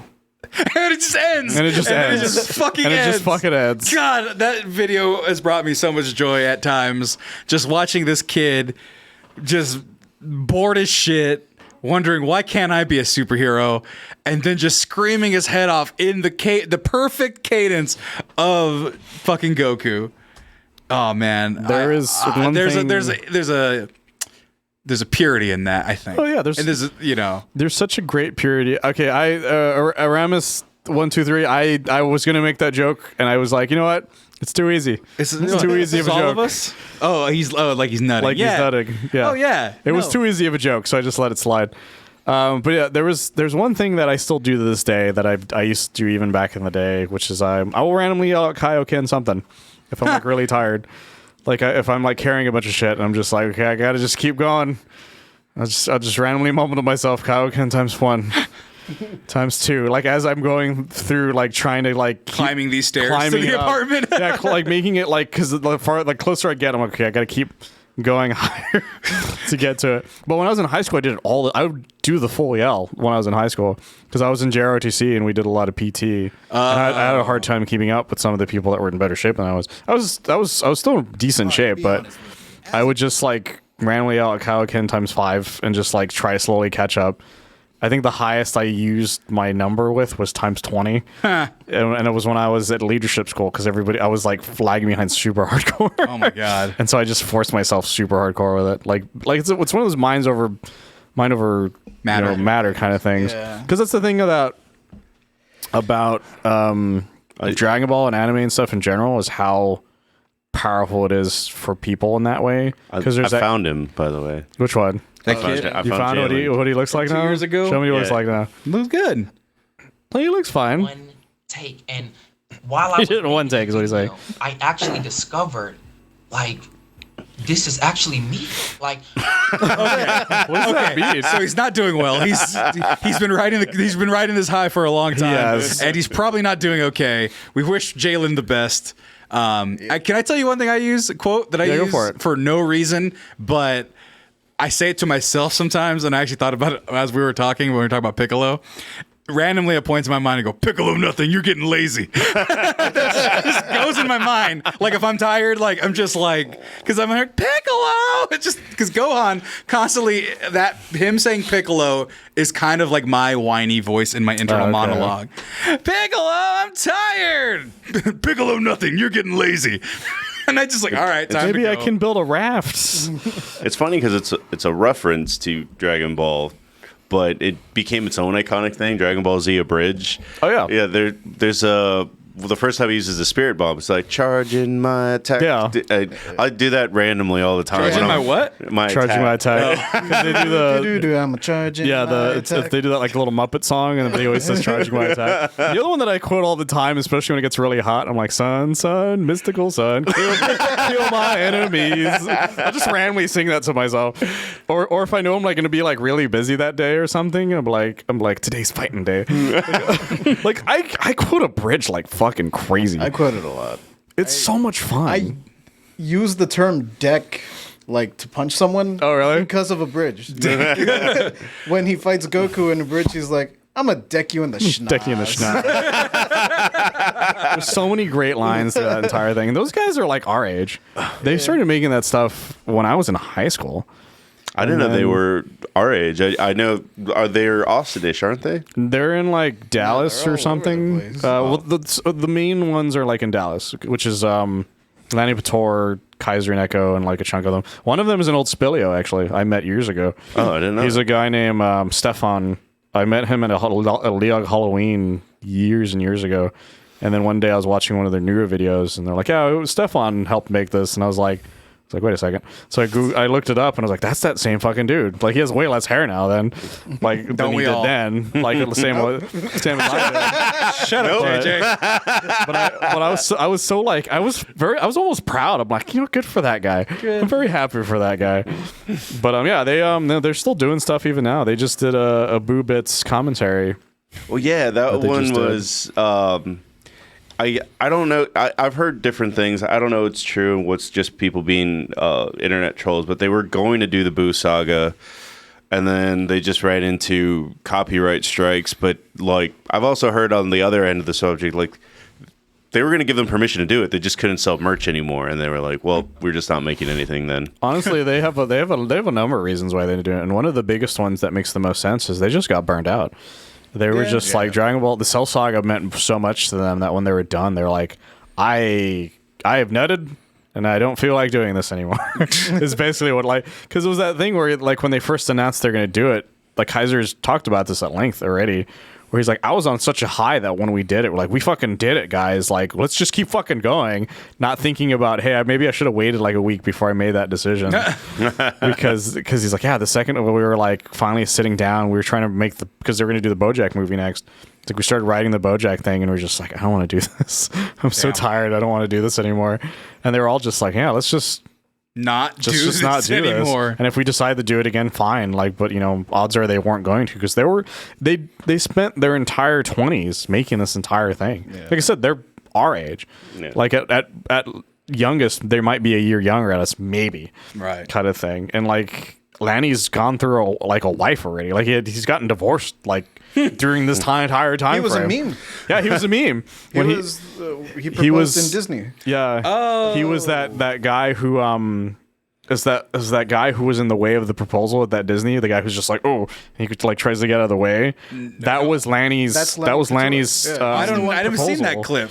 It's a picture. It was a clip originally, but it also was used as a picture because the guy's like, oh, I gotta get out of the way. It became a huge meme of just like that guy like interrupting shit. Jeez. And that started from Lanny's fucking proposal at Disney World, I think. Flash it's mob Disney World, proposal? I think. No, I think Something like that. Nah. Might have misspelled Lanny. Lenny. Well, I forgot what the name of the meme was, or else I don't just look up remember that what the name meme. of the Interrupting guy or something? I don't remember. I don't know. We But, lost the thread. All right, we're gonna play a little bit of Boo Bits. But the Boobits they did as like a favor for Totally Not Mark, which is like he's a reviewer on YouTube. That's his voice right there, because he was reviewing the Boo Saga, and so they added these in between as just like a quick fun thing. It is a weird name for a superhero. But it meant that they finally got to do the Boo Saga stuff that they had fun with. The audio's fine. The visuals is what gets us. Yeah. Oh, really? Yeah. It's God, yeah. The entire time I watched the Boobits, I'm just like, man, I just wish you would have just done the actual thing, because their plan was what they wanted to do is just make chunks of them and then release them in chunks. Yeah. Instead of just doing like one at a time the way they used to. But they were just like, no, I just don't want to do this, and I can't blame them. I generally can't blame them for it. But there's so many great running gags throughout this entire thing that you're like, I could see this being a whole thing. Yeah. Well, it is kind of funny though that the Yeah. There's so many memes in throughout the thing that it's just like you think it would date it, but instead it just makes it more endearing like that. Like no one talks. There's a about great Baby gag Shark. about that, Yeah. and their Kai Part 3 or their Kai 3 Part 2. Yeah. When Cell makes the dick butt out of the brick, and he goes, "This will age well," because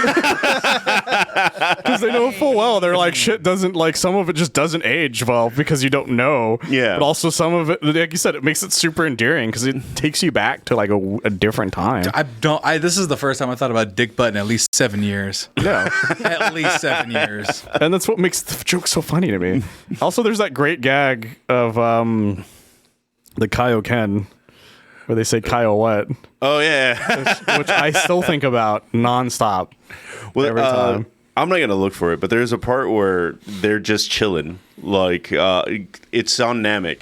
And it's like, "Don't stop me now." And I was I'll randomly sing, and it's not because it's Queen. Like I have it stuck in my head because of Dragon Ball It's Z. not Queen's version. It's Well, I got fucking Grab a Bowl stuck in my head, which is like it's like a joke version of the Dragon Ball Kai theme that he sings when he's like getting food. He's like, "I like food because it is yummy. I will put this in my tummy." Like, I'll just randomly remember that as I'm eating. Because it just cracks me up every time. Yeah, actually, if we're talking about things we remember, it's not the quote. Oh, what is this? That's the part where he's got the Dragon Ball. Turn it out a little bit. What the? That's Vegeta. Kills me every time. I'm having such a good time. I'm holding this ball.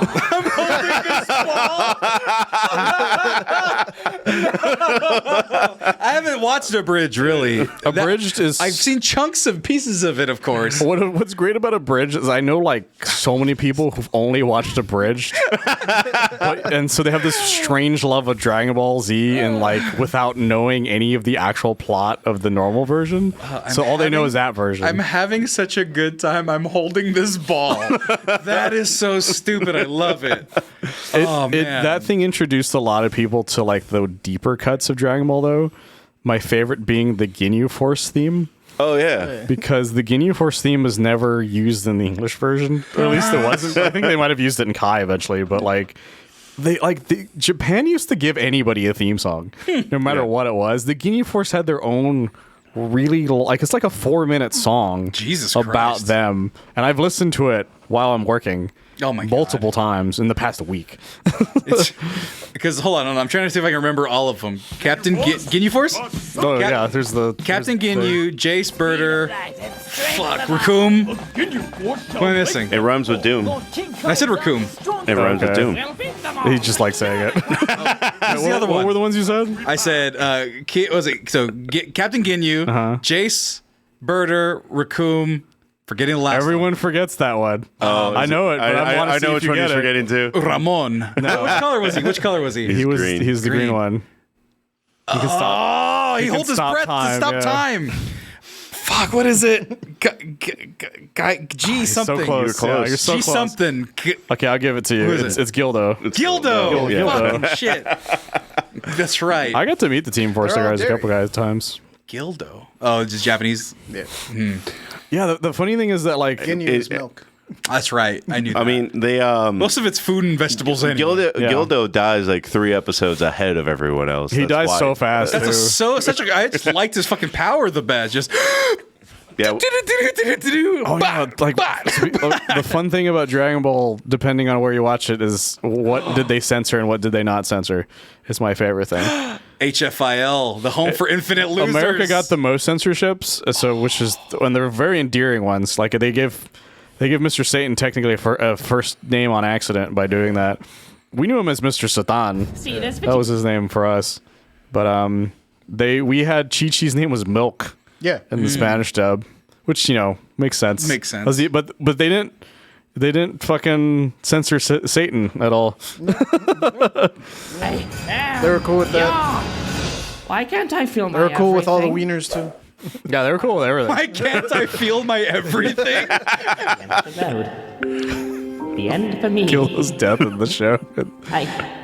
About the same time you got off the rag. Cute. Graduate from Damn it, did I miss About it? the same time you got off the rag. When he throws the thing. Yeah. It's like right, I'm Yeah. impressed, Vegeta. When did you graduate from pull-ups? About the Well, I think about that. I think about that show so much. I fucking hate you. I know. People didn't see it. It's where he throws the dog biscuit at him. And then, but my favorite of his interactions with Gildo is in that second part where he's like, "How did you know I can transform?" Gildo told me. He's like, "Did you know Frieza can transform? Is that right?" Also, murder's gay. Really? Like, I like how that's the thing he's interested in. Like, he doesn't give a shit about the Frieza thing. He's like, "Really, Birder, go on." Like, I love the pure insanity that is Dragon Ball Z Abridged, but it is full of like some really great deep cuts of Dragon Ball itself, especially in the Cell Saga stuff. Like, they actually give you the androids' real names. That's like you can only find like in interviews and shit because they're never said in the show. What are their names? Lazuli and Lapal. So what was the other one? They're named after like gemstones of some kind. Leslie and Because they were human and then they got converted. Right? Yeah, they were just kidnapped and turned into cyborgs. Right. We just call them androids due to like translation issues, Right. which is also a gag in Dragon Ball Z Abridged. 16, the one with the red hair, that android? Yeah, but he was an actual like android. That guy freaked me out. He was a man. Terminator, I fucking basically. hated that and guy. Leslie. Yeah, it's, Lapis and Lazuli. Lazuli. I just pulled it out. They were named after like gemstones. Yeah. And then Cell's such an interesting character. That Abridged made him just an absolute fucking psychopath. Well, the one there's- in Spanish where he was like, "Oh, that's not gonna hit me." Oh shit! Or he's like, "Oh mierda!" Oh yeah, And he fucking I blasted. think it's like the Spain dub. Yeah. Is that version? And then there's like a Germany. Germany also has some really weird ones. That's my other favorite. The weird dubs people get. Right. The big green dub was the most infamous one. You know what I'm talking about? Can you look up Cell mierda? Yeah. The big green dub. What's The that? big green dub is a really bad dub of the Tree of Might, where he calls Piccolo Big Green. Oh, And God. then there's one part where he goes, "Come to me, Magic Cloud." That's a random reference I will say to like randomly. Come to me, Magic Cloud. And I'll say it that way. Come to me, Magic Cloud. It's Goku calling the Nimbus because it's a really stupid dub. And I think he calls the Kamehameha, or he either calls the Kaioken Kamehameha or something else like that. Oh, run it back, run it back. I think the Germany dub is the oh shit one. Well, there's one there he says, "Fuck." I love that so much. Yeah, there's God, Cell's voice in the Latin dub is so fucking deep. Same with Frieza's. Oh shit! Yeah, that's the German dub if I remember correctly. Oh shit! My favorite version of that edit is that somebody did it with Captain Falcon doing the Falcon punch on him. Oh. That's so funny. There's so many great memes that came out of Dragon Ball. And I'm not gonna play the clip because I've played too many clips. But Cell and Tien's thing. oh yeah, was the hilarious. Cell. Apparently, this was the actor of Tien's idea was this entire thing. What happened again with Cell and Tien? He's like, so Cell's trying to absorb Android 18, and so Tien shows up to just stall him. Yeah. And so he's just fucking Kiko hose the shit out of him, or the Tri-Beam, depending on what your version of the thing is. And fuck you. Yeah, that whole thing was his idea. That thing that he said. Even as a kid, I didn't understand that. I'm like, why is that a square? his hands are triangles. Don't worry about it. Because he does it in the Piccolo saga when he makes the hole for everybody to jump into. So you're like, can make a square. he's just like, Yeah, but like he's not moving. He's not rotating those angles, man. You can flip with the key. I love him so much. But yeah, I can't believe we got so sidetracked. Akira Toriyama. This is what he wants. This is what he would want. This to be is what he honest. would want. That man. Good night, Serenity. That man has such a great. Was so beloved that entire government stopped and paid respects to the man. Like China. That was the thing I was going to connect to the China thing. Damn, that is a fucking back trip. Was that China was changed just like hats. a literal government of China was like, man, that sucks. Goddamn. Like they went out of their way to make an entire thing about it, which is crazy as shit. Goddamn More US. people cared about Akira Toriyama's passing than the death of Queen Elizabeth. Oh, for sure. Oh, for sure. And by God, I am so happy for that. Oh, yeah. Queen Elizabeth didn't make Goku. No. Or fucking Kamehameha blast. Or tacos. Or tacos. There's a great meme I saw where they're like, you know, when you walk up to the food truck and it's got a Goku on it, you're gonna get some bomb ass tacos. Oh, shit. Can you look up? Actually, you have the toys up. Oh my god! Can you look up the DBZ models? Yeah. Like because those, man, I still have the pieces. I don't have any of them really? complete. They're just in pieces in my toy chest. I don't know if I could even put together one of them entirely. But I'm I'm still like buying Dragon Ball figures even Goku now. legs and Piccolo chest. Remember those weird No, ones? those are the. Let's see if you can find. Oh, there, that one, the eBay one right there, top left. Oh, okay. That I think that's it. Yep, that's it right there. I had that one for sure. Oh yeah, those God, things. dude. Crazy as $9.99 shit. at your local Walmart. Dude, those things were so cool because they were like pretty posable, but they'd fall apart. Like they didn't like really Yeah. move too much. They didn't hold poses, but man, all of those pieces were interchangeable. I used to fuck with those heavy, dude. You remember those weird ones where it was like just a giant like plastic thing that you put a tiny figure into? They were like they're called the transforming ones or something. Oh, I didn't fuck with those ones. Look up Dragon Ball Z rubber figure. Rubber. I think this will bring it up. Because I had they had those ones. I had statuettes. I was recently reminded of it because of there it is. That top, Oh my god. that top Oh third yeah. one. So what it was is they were not that one. The one on the left. That one. That's good. So what it is they were called transforming figures. Yeah. But what they did was that they made these giant rubber like Suit covers bodies. Yeah. that you put them into. That was them transforming. Yeah, and the think- reason I remember them recently is they made a Godzilla that's just like it recently. No way. They made a Godzilla that's the transforming Godzilla. That the outer's part of it is the original, the normal looking Godzilla from the new movie, and when you take it out, it's the new pink one. And that was like just brought my whole mind back to my childhood because I'm like, why would they do this again? Just rubber coating skins. Because they were horrifying. Oh yeah, they were so weird. I think did I have one of those? Did my fucking friend? My cousin had I one. think My cousin had the friend Super had Saiyan 3 one. I have that Super Saiyan 3 though right there though. The one that the No. that second one. Second one. I actually have that one somewhere. I have cut off the halo. I have a Vegeta where the key blast is just a plastic ball that lit up. You press the back and it just. Oh, lit yeah, up. one of those. I had one of those. I had the one that shot that Kamehameha. I had a Goku that shot the blast out of his palm. He had you would put the key blast in his wrist, and then there was a little button. Yeah, and I had that one too. The fire. Frieza was unfortunate though. The Frieza? The Frieza one they made of that one. Oh no! Because of the mouth is where the blast came out. Oh god! So it looks really stupid. I don't know if you'll find it. Look it up. Frieza mouth blast toy? Yeah, you might be able to find it because somebody saw it recently. Safe search on. It filled in Frieza mouth blast toy. Oh goodness gracious! It's not, yeah, that was the same line of those ones we were just talking about. Yeah, but it shot out the beam from the mouth. That is not okay. No, it was not. And yeah, I also the Spirit Bomb one they made, but the Goku was like this for some reason, like this, so that it shot it out from this hand. So it was really weird. Oh man, because they were easy to find at the time, so my mom got me those, and I was like, these are great.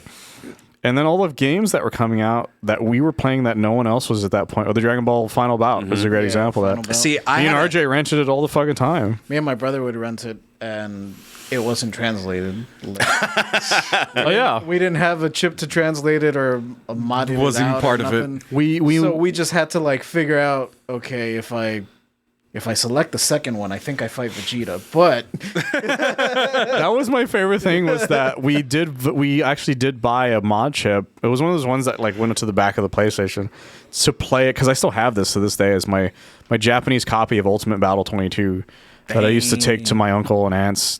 Yeah, like I said, I played with RJ and them all the time, and yeah, it was a lot of that. We're like, which one of these menus is versus? And which one of these menus is like, and how do we select? I remember one time Goku, there was, because in the Japanese version, because this isn't in the American release, is that there's these little cutscenes where they talk to each other before they fight. And the reason I remember... Oh, you don't... I remember not, like, you didn't know what you were choosing. You didn't know what was going on. And so my favorite was when it happened was that... Because they're all, like, fully animated... Or not animated, but fully voiced and everything. Mm-hmm. Is that my Tia Rosa came in being like, what did he say? And we're like, what are you talking about? Like, she's like, I heard somebody say a bad word in here. And I was just like, it's in Japanese. So... what did you think he said? And she just stares at us and just slowly walks out of the room because she knew full well she said we would end up using it afterwards. But yeah, RJ had a bunch of those too. Already had like a burn set of like of PlayStation games you could play with a mod chip that they had. This was the one I remember. I think is that the Super Butoden one or is this the arcade one? Yeah, well, this one's our arcade one because it says free play. Okay. Yeah, Super Butoden 1, 2, and 3 were the ones, but 2 and 3 were the only ones that we could like play. If that makes sense. Well, because that was the thing. Because I still to this day have this magazine. It was like Ultimate Dragon Ball. Learn everything about Dragon Ball. Like one of those just trade paper things that you get. Yeah. And they had a section on the video games that I had never seen before because they were all Japanese, and half of them were the ones you were talking about. I was like, I want to play these, and then somehow I emulated them a long time ago, like in high school or college, and I was like, these are not that great. These are not controlling very well. A lot of the emulation ones are a lot of fun. That's the original Dragon Ball game. That first one.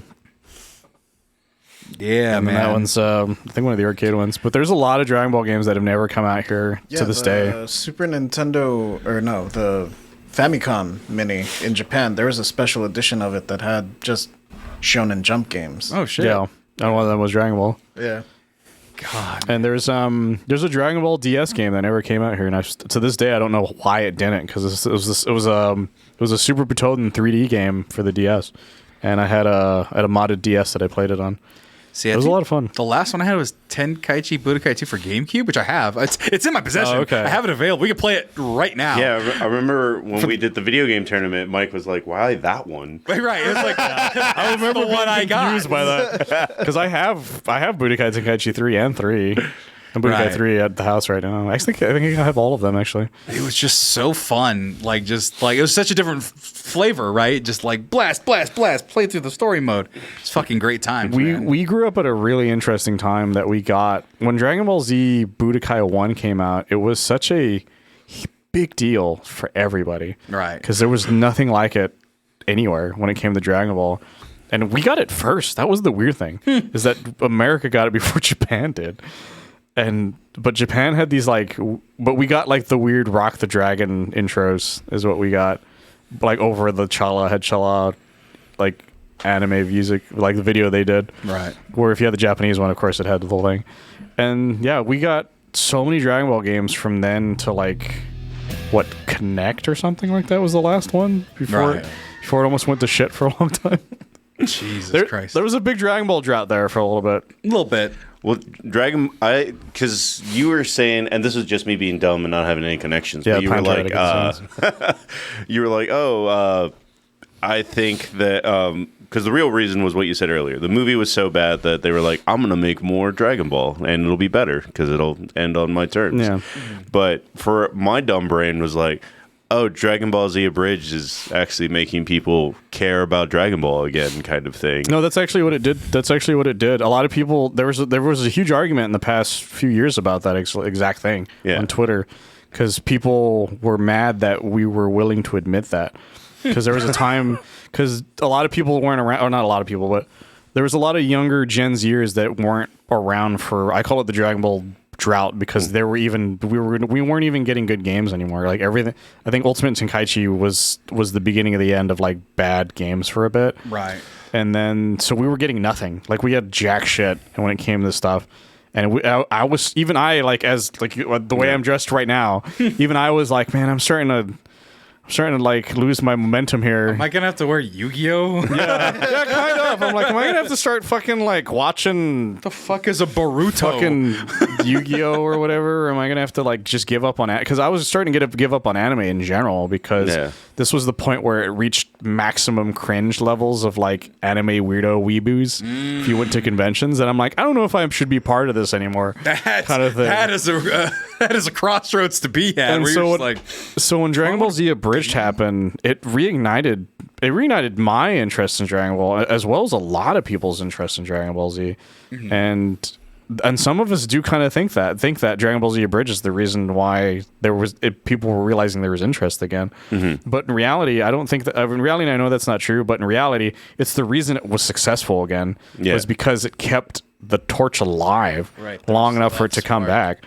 I mean, that's because the difference between that and Sailor Moon. Yeah, exactly. Between GT and the Dragon Ball Z 30th anniversary special, there was nothing for like almost 15 years or something like that in between. Damn. And that special was like a one-time thing originally. It was the Son Goku and Friends return. Never been dubbed in any way. And it was and some of that stuff carried over in the Super. It's the first time Goku's introduced as a farmer. It's the only time you ever see Vegeta's brother. Vegeta's a brother? Yeah, Tarble. And then there's these two random Frieza soldier characters that are in it. That if you watch, I think Brawley, you can see them in the background of the flashback. And it was gorgeous. It was one of the most gorgeous animated things I've ever seen in my life, especially at the time. And the way Goku looks when he turns Super Saiyan in it is just like, because they did this great gold color shade to them, and it was just like. This takes place right after the Buu Saga's done. The plot of it is that Mr. Satan's opening up a hotel in honor of him defeating Majin Buu. and then what happens is Vegeta brother shows up and he's like, I need your help to beat up these guys because I don't know how to fight, kind of thing. Like I'm not really a strong fighter. And so they're like, okay, we'll help you. And they're like, they're probably weak as shit, though, because, we just beat up Majin Buu. Right. And so they're like, so who's going to fight him? And they're like, and so they draw straws, essentially. And then they're like, the kids are going to fight him. And so the kids fight him. And then Goku fucking one-shots the guy because he's bored. And then they're just like, and we're done. And it's a fun little special. And it was supposed to be like a one-and-done kind of thing. And then Battle Gods came out.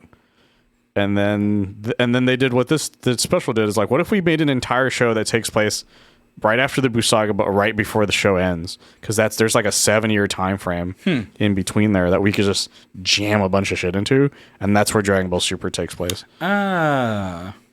So a lot of people, they're like, so that's why I'm not worried about like where does Dragon Ball go from here? That Toriyama's gone is because we know the ending.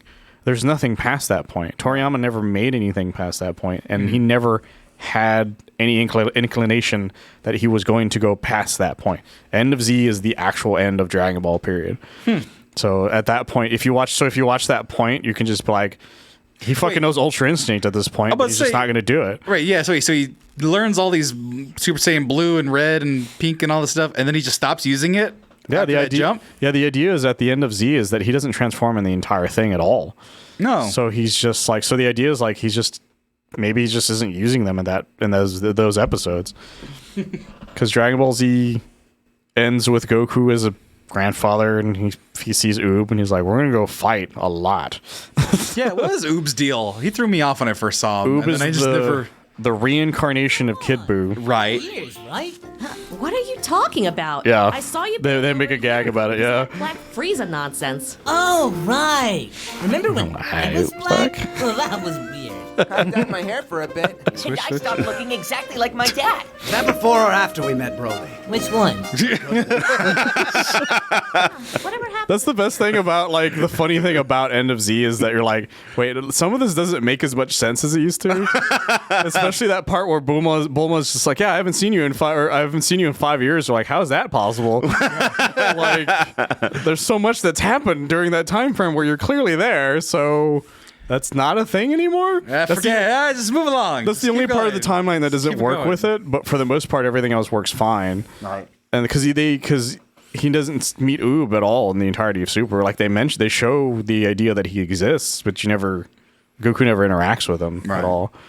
But And wasn't he made in a lab, Boo? No, he's just a reincarnation. Or like what No, it but is saying that Boo, the pink one. No, he's made from magic. But then why does he get reincarnated? I guess is my question. Well, because when Goku wished it. Because when he dies, when he's about to kill him with a spirit bomb, he's like, I hope you come back one day as somebody who's good. And according to Goku, King Yama was paying attention enough to where he's like, I'm gonna do you a solid for saving everybody by taking Boo's soul, cleansing it, and then putting it out as a good person. Because he does technically have that ability, he just doesn't do it that often. So then Oob is gonna be new Goku. That's what the hint is, especially because Goku even tells him, he's like, I'm gonna help you train. You're getting one day, what if I'm gone, you're gonna have to save the world. And he's telling this to a very starving 10-year-old boy who just found out that people can fly like 5 seconds ago. Yeah, he figured it out. Like Oob was just like, what is happening? I like that they cleanse Oob's soul and then Frieza's just there like, well. That's the only thing that I'm like a little worried about is I don't know what they're gonna do with Frieza from here on now that Toriyama's gone. Yeah. Because the last thing that happened with Frieza is that Black Frieza thing, the thing that they hinted at, which was he gained a new form in the manga, and it's the last thing we've seen of him. Like, period. That's why they make that joke. They're like, so what happened? Like, I don't fucking remember. Because no one knows. Like, that's the thing. And so... He gets another form? Yeah, Frieza has... Yeah, Black Frieza. And, yes, the memes that you're thinking of became the memes about Black Frieza. I mean, I wasn't thinking it, but I can assume. My favorite is DevilArtemis' video on it. Yeah. Do you guys know who DevilArtemis is? I know who DevilArtemis. DevilArtemis is the guy, to me, has carried the abridged torch of terrible Dragon Ball jokes. Whereas that he started off as a copy of the Cell Versus because he did a decent Cell impression. And so he started making these Cell Versus videos that were like aping what Abridged was doing. But then one day they just became their own weird universe of where Cell is like best friends with Kermit the Frog, and they just like hang out with different. Like the latest one that came out is called Cell versus Batman, and it's just Cell and Kermit get lost on their way to Walmart, and they end up in Gotham. What the fuck is happening? It's so fucking great. I love if you guys have never watched DevilArtemis, please, for the love of God, watch DevilArtemis videos. They're so fucking funny. Boruto? Right. And you fly a That's the simp thing. It says simp? Okay, the greatness of my pussy magnet is irrelevant. Should be to keep you away from Ochimamu and help repopulate the Chihuahua clan. I'm convinced you're doing this on purpose. I may or may not be. Fire style. Fireball jutsu! I love him so much. This part is so dumb, but it always makes me laugh. Show it. I'm waiting for it to get to that part. I'm trying to help you.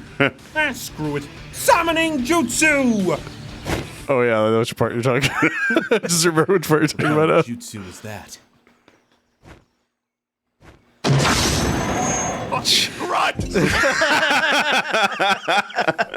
There's one that I think about. It's really bad cringe humor, but I love it. Look up Kermit versus Terry Bogard because that's the one that's the one I think about. That's the one I think about all the time. That's fucking made for you, dude. Because that one also will show Cell as well. Is the other thing. Is because I want him to see Cell too.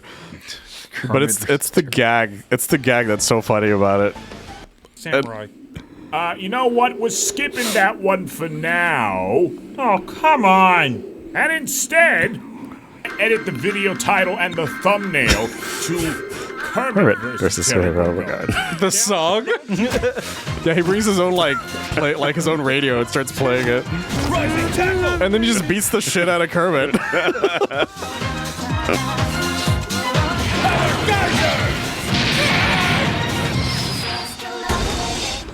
I think it literally just came down to it's like I do a decent Kermit. Okay. Yeah, and it just became that joke. Because that last attack really fucking hurt. Also, it's full of fan service. Show that last part because it's full of fan service. So there's always just like randomly like hot character models that are just hanging out. Jesus. And I love it so much. That one in Cell versus the Perfect theme song is another one I think of all the time. where they're just like having this like huge party at Roshi's house while the Lupin the Third theme plays. Sure. Watch DevilArtemis, guys. It's so fucking funny. Look how far we've gone from Dragon Ball. These are references of references of reference. Well, it shows the legacy of Toriyama's comedy is still living on way past anywhere he thought it possibly would have gone. How long have we been going? About 2 hours. Okay. And the thing about his comedy is that like everybody's taken up. Like Gintama is the one that takes up that torch the most. I feel especially with the sheer amount of Dragon Ball references that show has. That show has so many Dragon Ball references. I love. I was recently seeing that clip where the guy is like he's explaining something to somebody, but the way he explains it, it's a fusion of a shit ton of different animes together. Well, so it's just like yeah, you know, I had to beat up these aliens that invaded, so I can make sure I could go take the Chunin exams. They're like, what the fuck? It's really funny. Well, Sam, I guess to close this out, I mean, what is your favorite Dragon Ball reference? Well, we'll do 2 more segments. But one more. The last segment is, or this second to last segment is, what was your favorite Dragon Ball reference, or even Toriyama reference in general? Reference, just like. Because it infected everything. They literally do. I've seen NFL reference Dragon Ball at this point. Do the fucking WWE stuff that those guys did. Forget the name of them already. New Day? Yeah, New Day. All that stuff they did. One that was reminded of that I didn't realize was a Dragon Ball reference was when I want to say Gohan dodges a blast when he just moves his neck over. Oh, the Trunks one, yeah. Was it Trunks that did that? It's a Trunks. It's from the epilogue episode. Yeah, so he does that and he dodges it with his, and tilts his neck, whatever gets out of the way. And they do the same thing in Powerpuff Girls. Yeah. Blossom does the same thing. She just like tilts her head and I'm like, that's fucking. It's the same exact thing. Yeah. It's fucking sick. And I want more. I want that to be the new Akira slide. I'm tired of seeing the Akira slide. Let's see more people slightly tilt their head out of the way. I mean, I've seen a lot of power-ups. Like, I remember Kids Next Door had a power-up scene. They had a straight... there's a whole episode on it, straight up Dragon Balls.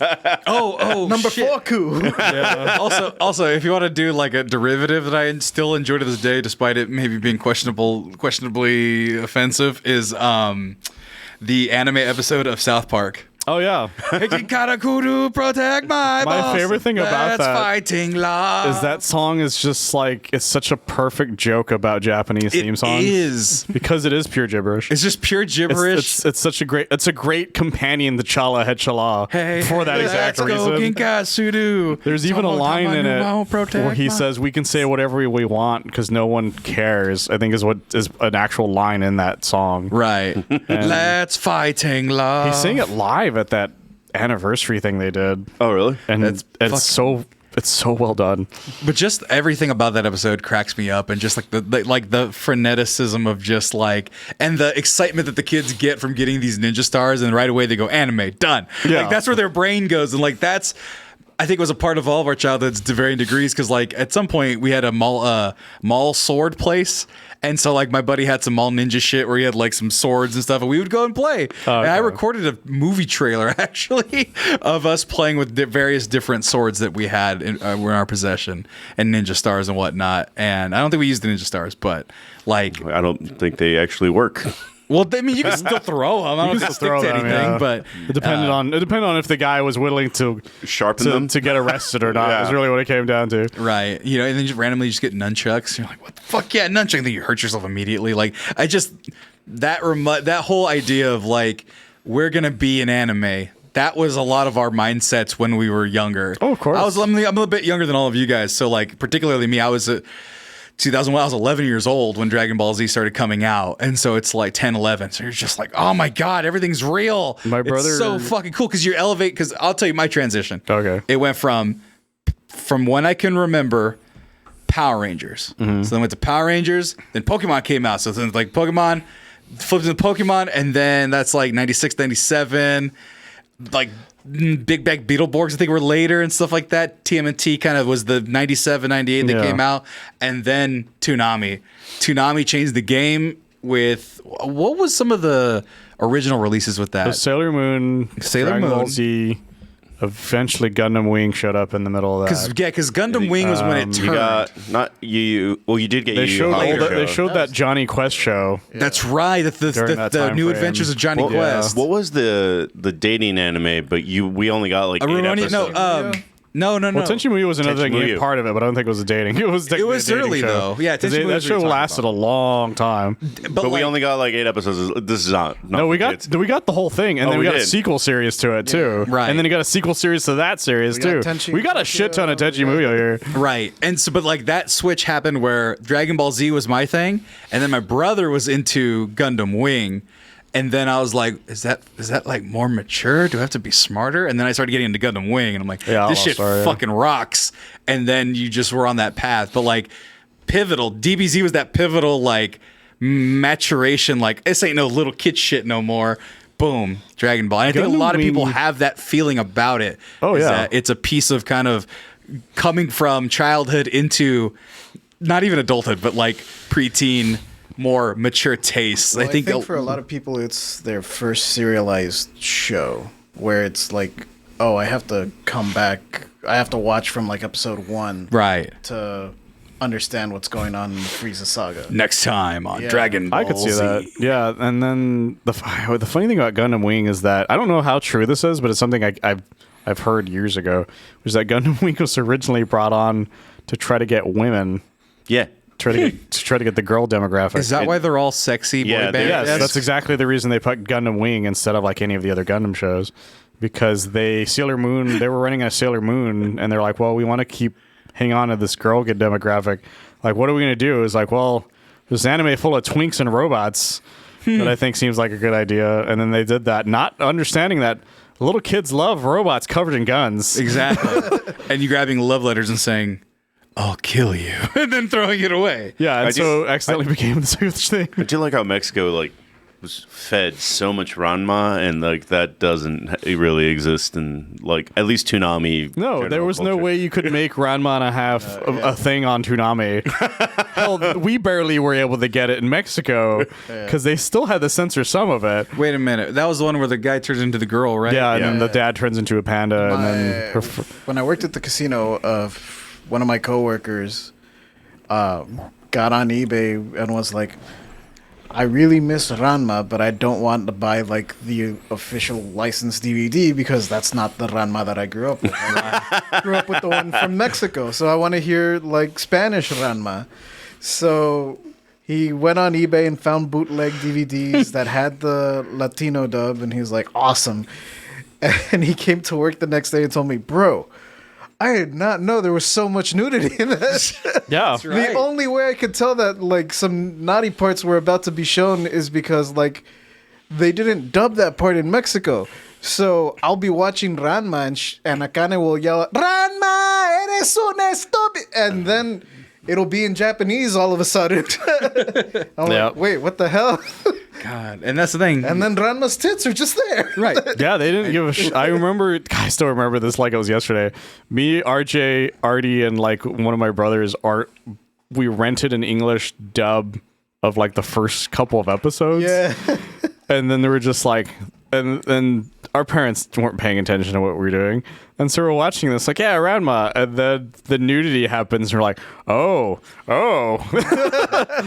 Like, that's why we're all cool with transgenderism. Ranma and a half is like people can go from guys to girl. Is such fine. a like dude can go from panda to human. Yeah, whatever. There's so many transgender people who probably would love Ranma and a half if they saw it now. Watch it come back as like probably needs to come back. Yeah, it should. It was a great series. My friend owned all of the mangas that came out. You're telling me it has acceptance and TNA? Hell yeah, it's sign fantastic. Me up. And a panda dad. There's guys that turn into there's a guy who turns into a goose. A girl turns into a cat. The guy who turns into a pig. And there's another one, but I don't remember it off the top of my head. It might have been a movie thing, but it's a funny ass comedy. Probably. Oh, you're talking about the old guy? Yeah, the old guy who stole the panties. No, that's Master Haploside. Oh, wait, which one am I thinking of then? It was like Master Haploside's first student that like... That might be what I'm thinking of, the one that you're thinking of. He turned into like a minotaur. That one, that is the one I'm thinking of then. That was a movie thing, if I remember correctly. Yeah. Because I remember the ad for that in Spanish because they showed it on that channel, and I remember watching it being like, this is really crazy.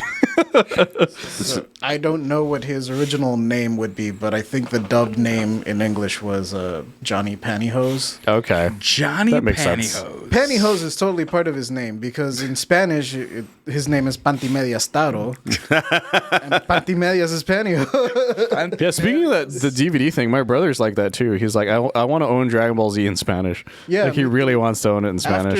After my coworker Javi told me about that, I was like, how much you pay for it? Because like I want all of this. Right. Yeah, I would love that. I would love to find it so I can give it to my brother. Make it happen. Broadcast Mexico, or that's just a channel, I'm sure. In Mexico, Probably. I remember it being Channel 5 when I was growing up. Canal 5. Yeah. Come on, Canal 5. Get in the archives, baby. Let's make it happen. I think it's moved around. The rights have moved around a bit. Probably. That was the one I remember the most. Because Mexico also has their own version of Cartoon Network, and that's where Kai aired. Oh, really? Yeah. God, speaking of Kai, the fucking Nickelodeon version of Kai is so funny. Well, just Have to you go ever back seen to- that one? Blue Popo. The Blue Popo? Yeah. The weird cuts. I was going to say, just to go back to references, because this is like you'll see it in anime a lot. It's just like if a dude's on the ground, like schlumped, Yeah. you'll like, oh, that's a Dragon Ball reference. So I brought it up to be like, oh, this is my favorite thing that gets referenced in Dragon Ball. I never noticed there was a little claw there the entire time. That's what's left of the Cyberman. Have you seen the giant? I don't know where this is, but have you seen the giant Yamcha statue? No. In some Chinese place somewhere, there is a giant fucking dead Yamcha statue. And I mean this thing is massive. Like look, like see if you can 60 find foot. it.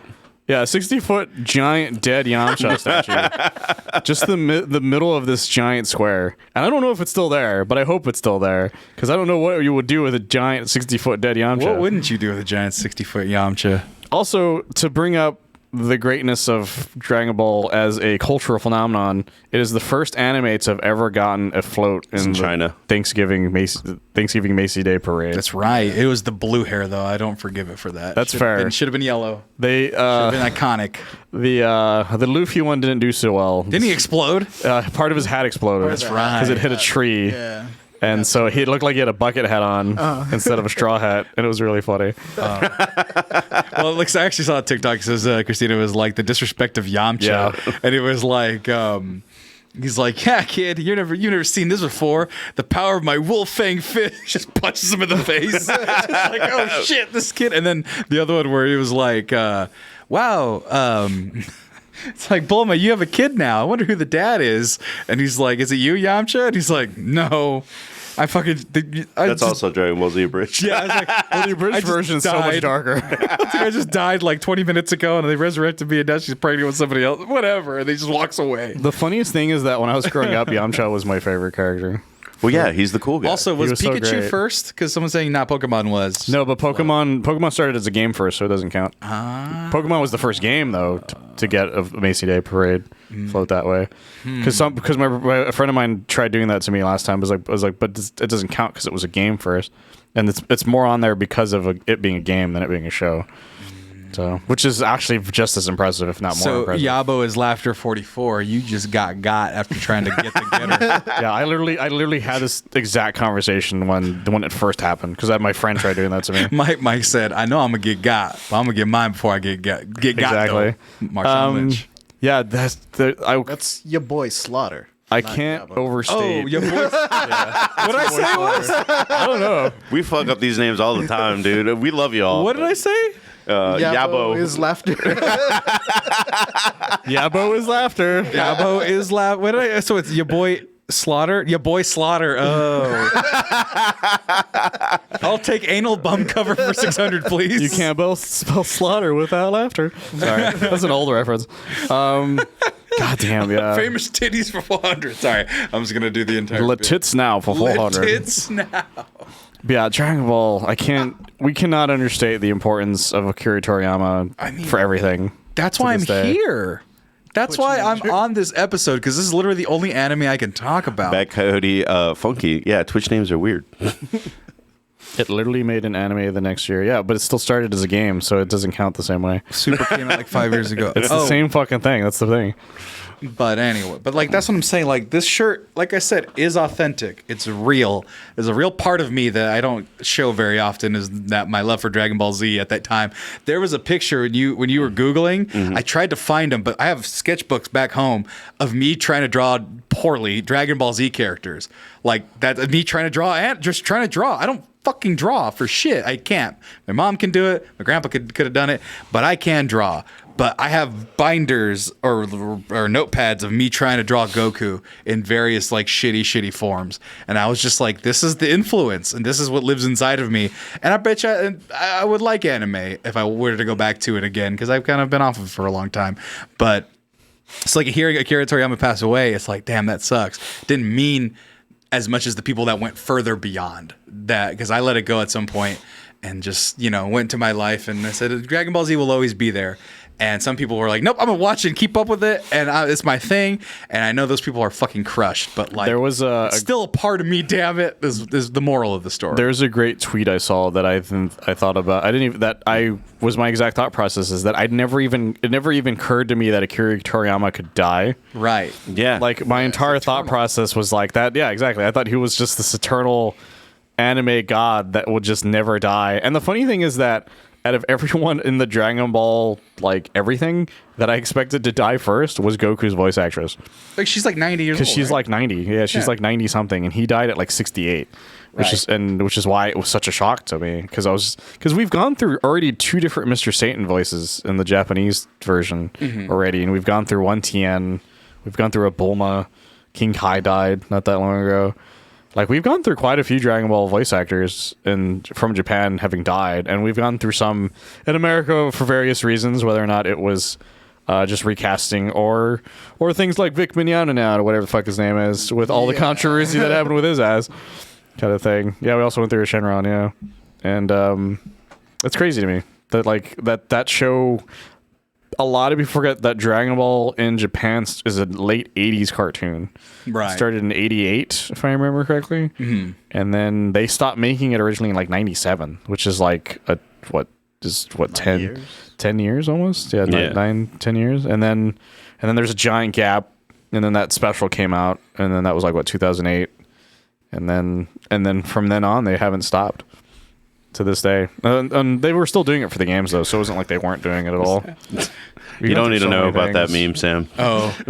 Which meme? It was what appeared to be Broly, I thought. Maybe I got it wrong. Oh, is it the ass one? Yep. It didn't take me that long to guess what it was. That one is everywhere. I just saw it looked like a 3D rendering. I'm like, what the fuck? No. Yeah, it's usually like Goku like doing that scream thing with between his ass cheeks or whatever. Oh. Is what I'm thinking. Is that version of that meme that I always remember? That meme is ridiculous. But I will hang up in honor of Toriyama the blue flame dragon shirt. It will be put in the rafters in his honor. This will be a what do they call it when they retire a number? I actually have some Dragon Ball Z shirts. I think still even back then. I know I have that poster, but I'm gonna get this up, and then I'm gonna just be like, in honor of the master. It's not even a Dragon Ball shirt, but this is the essence. Well, that was very much the time frame that was then, because they used to make Dragon Ball shirts of that type. I have a T-shirt with like trunks. It's like a silver. It was like all silver. It was Gohan trunks and. Was it white? Because I think I had that black. shirt. No, it's black and silver. It was like I had a white version. Colors. I had a white version of that shirt. Shit, I'm trying to find the year on this shirt. My mom hid it from me one day, and I couldn't find it until 5 years later, and by then it stopped fitting. Shit, I gave Marcos a fucking vintage.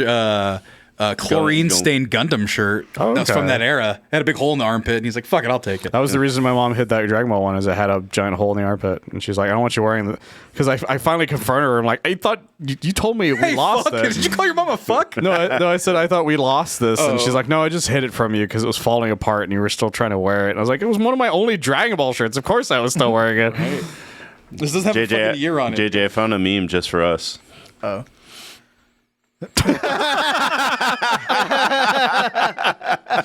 Jesus Christ. What does it say for the audio listeners? It's in Spanish, but it's like was it TV? It's like the open air TV. Like and the airwaves. Yeah. Those were the channels you watched that stuff on. But Azteca 7 en Canal 5. Every now and then Univision would randomly show Dragon Ball. Yeah. If you were lucky. And you were awake at the right time. Well, your boy Slaughter. I've never had a Dragon Ball Z shirt. Man, I do. You can find one now. It's much easier. Just go to your local Hot Topic, and they make a bunch of them now. That was the thing that you guys don't understand. When we were growing up, we were lucky if we found a shirt that actually was them and not them in Cholo outfits. Yeah. No, because I'll tell you where I got my stuff. The big Fresno Fair. When you're talking about those booths, like in the mercados and stuff like that, and the swap meets, they used to have like the anime booth every year where it had, had everything you'd want anime. That's where I got those posters, and that's where you get shirts and wallets and all that stuff. That's where I loaded up on my DBZ stuff. It was fucking awesome. So yeah, with Dragon Ball, that's Dragon Ball merch has never been easier to get. I just bought a SH Figure Arts of the Frieza Saga all torn up outfit recently. Target? No, I got it off of eBay because they were just selling them. Target has a whole section of anime. Yeah, Target's got a shit ton of them. And I'm like, I almost bought a Goku Black from them, but I was like, why would I want a Goku Black? But I was like, where was this when I was a kid? Like literally, you can get like every anime that's popular right now. Fully posable fig arts for $30 or even cheaper ones for like $10, $15. Back in the day, that stuff was like hundreds of dollars if you imported. You had to find it. Yeah, you had to find it online to maybe import. No. Or you knew a guy who found something. In my era, even pre that, you couldn't even find it online. You have to go to a major city and hope they had a comic book shop that had. That's where I found a lot of the Goku stuff. Like the models was in Santa Monica and like LA, where my sister went to UCLA. We'd go visit her and we'd go to a store and then I'd beg my dad, I found Goku, the one Goku thing at a comic book shop while we were killing time. So it's like that, like a lot of that stuff, like cultivating my fandom of like action figures and collectibles, my style in terms of the blue fucking dragon shirts and stuff like that. Yeah, that must have been a pain It's super influential. Imagine growing up as a girl trying to find girls' anime merch. It's probably all Hello Kitty shit. Yes, and if you're lucky, Sailor Moon, because then, like they had some Sailor Moon things. I was really into Tuxedo Mask. You were really into Tuxedo Mask? I thought he was great. It feels like the easiest. I thought Tuxedo Mask was the coolest motherfucker as a kid because my sister would watch a lot of Sailor Moon. I'm like, Tuxedo Mask is pretty cool. He would show up. I want the cape. Be like cape and then walk away and you're like, I've done what I've done. She didn't do anything. She didn't do anything. My work here's done. Yeah, there's some shows there's some things that I'm super happy that I watched when I was younger because I don't like. People argue on the internet now. They're like, what's the most popular anime? And the answer is always going to be Dragon Ball till the end of time. Like Dragon Ball was popular before social media was a thing. Mm-hmm. Like I said, the original binder memes. It wasn't like Dragon Ball. Like there was a poll that was like a 24-hour thing or something or something. I don't remember what it was on, but it was like most popular like anime characters, and Goku never once left the top spot the entire time. Like you could see like somebody did real time of the counter of everything, and you could see like how the other ones under them like kind of switching out, but the Goku always stayed consistently like way like thousands of votes ahead of everybody else. It's our equivalent of being around when like fucking Batman and Superman are invented. Yes, it's our version of that. Like there's a couple things where I'm like, millennials are so fucking like privileged to have lived through, and like a lot of people in our lifetime have, but original Lord of the Rings trilogy, Harry Potter series, like movie series, especially around our age when we were about the same age as those folk, release of Pokemon, release of Dragon Ball Z in America. Like those four right there are like, and then the MCU, the original up until Endgame. Yeah, the original like, MCU. Those five things are first like 10 years. You cannot recreate. You're never going to be able to recreate that type of magic. I don't think for a very long time. No, Goku is going to be eternal, and he was made in not mine, but in a lot of our lifetimes.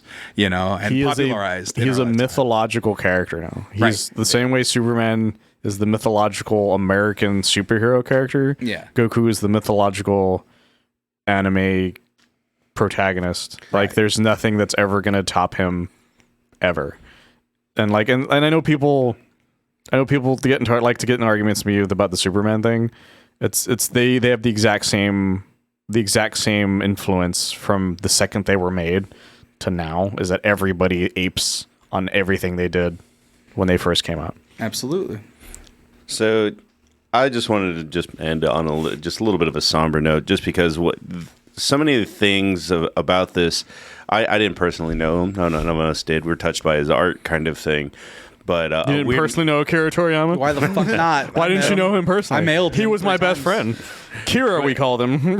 Well, this is a quote that someone in between. It's about his art, but someone that knew him, and it's Oda. And I was Oda. God, between his and Masako's like statements that they put out, I was fucking crying for like hours. Well, I'm gonna read Oda's statement. So that's it. It was. I hope that heaven is just as pleasant as the one that you envision in your manga, Sensei. It's such a wonderful line. And then the Masako's one that killed me is that she keeps thinking back to when she first met Toriyama, which is that just like, you'll take care of Goku, won't you? And it's just like, god damn. Wait, in the Dragon Ball that he envisioned, is he having to run the trail of the dragon right now? Is he just running on the dragon trail to get to heaven? Is I've actually seen that drawn. Yeah, I've seen a few. I've actually seen but that's what happens, right? You go to because you get sorted by the big guy. Who's the big guy? There's the trails if you want to go train with King Yama or with King Kai. Gotcha, but who's the one that filters everybody? Yama. Yama, that's right. Because King Yama, what he does is like either you're going to heaven or hell. You don't. If you're going to heaven or hell, you don't have to cross Snake Way. Like you just you either get just sent to hell or you get sent to heaven. And when you get sent to hell, they cleanse your soul real quick, but then you're just like a little ball that hangs out. Yeah. If you're in heaven, you're just like, you get to be like, hey, I'm cognizant of what's going on. Who's the new god? Because they killed Kame at one point, right? No, Yama's still around. No, but the god. Oh, Dende's the god. That's right, Dende, a little stupid Namek. Yeah, Dende is Kami at the moment. King Kai is still King Kai. He's just still technically dead, but he's just still in the same area. Oh, fair enough. But yeah, if you want to train with King Kai, you have to walk Snake Way. But the reason why it's a big deal is that only one other person before Goku originally did it, which was King Yama. He was the only other person who had been trained by King Kai at that point. He'll be the person telling people you can go to heaven or hell. Yeah, the reason Goku even is able to train is that if you die in a specific like heroic way, you get to keep your body, which is the reason why he's able to train. So that was the thing for a while. That's why nobody in hell is supposed to have their body until filler is like, what if we just gave it to them for filler episodes? That's what they did for a while. So you can send me an HFIL shirt. Yeah, at your local post office. Just send it to Austin. It'll find me. Home for Infinite Losers. I was so stupid. I didn't realize that was. I didn't realize that was an edit. Like I didn't realize the fucking letters were squiggling and shit every time they were on screen. It always cracks me up when I look at it because it's such a fun shirt. Home for Infinite Losers. And it's a fun little retcon name. So yeah, just for hell. Cracks me up. I love the abridged version of the reason why they call it that. It's like we don't like to use the word hell because it makes it kind of negative. All right, we want you to enjoy your stay here, is what I'm saying. So stupid. Well, we'll go ahead and peace out. Thank you all for joining. There was a lot of people that came in to support. They say 50s? Yeah, we hit 60s at certain points. Jesus Christ. And when I was looking at YouTube, it said that we had 15 people watching there too. And nobody watches on YouTube. They go over to Twitch where we stream live every Tuesday and Thursday, except this next Thursday. But we'll be on Tuesday. Except for weird weeks like this. Yeah. We're basically off for St. Patrick's Day and not doing anything cool for St. Patrick's Day. Yeah. Well, maybe JJ. When is St. Patrick's Day? Next Sunday. Is it really? Wait, what? 17th. 17th? Oh, that's next Sunday. Oh, next Sunday. Yeah, it's a week from now. But the point is, I actually who made this call? Was it me or you? It was just kind of like it was a consensus. But the point is, this was an important thing. Yes. Where we were on air on Thursday when people found out that he passed away, and we didn't have time to talk about it then. But it was like we want to wait till Tuesday. Not that it's even relevant, but it's that it's super fucking important. And pivotal to a lot of what we do, and two, the show Animexcellence in general. Animexcellence doesn't exist without my understanding of what anime is, and that includes what Akira Toriyama did. Toriyama meant so much to so many people, and he meant a lot to me in a way that I never really understood that as well until I really realized how important Dragon Ball was to me, not just as something I watched, but as what it made me into, if that makes sense. Because I have a lot of characters that I look up to in certain ways, and Goku is very much that character that inspire people in such a different way than even superheroes do, that I can't imagine what my life would be without him. Yeah. For me, something that I didn't really think about until like we were planning this show out was that Dragon Ball, since we got it in Mexico first, I was told on my first day of school in America that, like, hey, that Spanish shit, knock it off. You have to speak English here, otherwise you'll get in trouble. So I immediately, like, code switched and spoke exclusively English while I was at school, and that sort of caused the divide between me and, you know, the kids that are coming to school from Mexico. Right. So for as Mexican as I am, right, like, there was always that, like, wedge, and I couldn't really relate to a lot of them because I lived in America and they had to cross the bridge every morning or whatever. Right.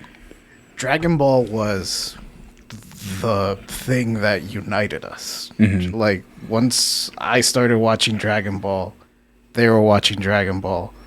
We can talk. We have common ground again. Right. Right. Well, now it's the sad singing of Chala. Yep. Head Chala. No importa. I don't know the words in Spanish. It's okay.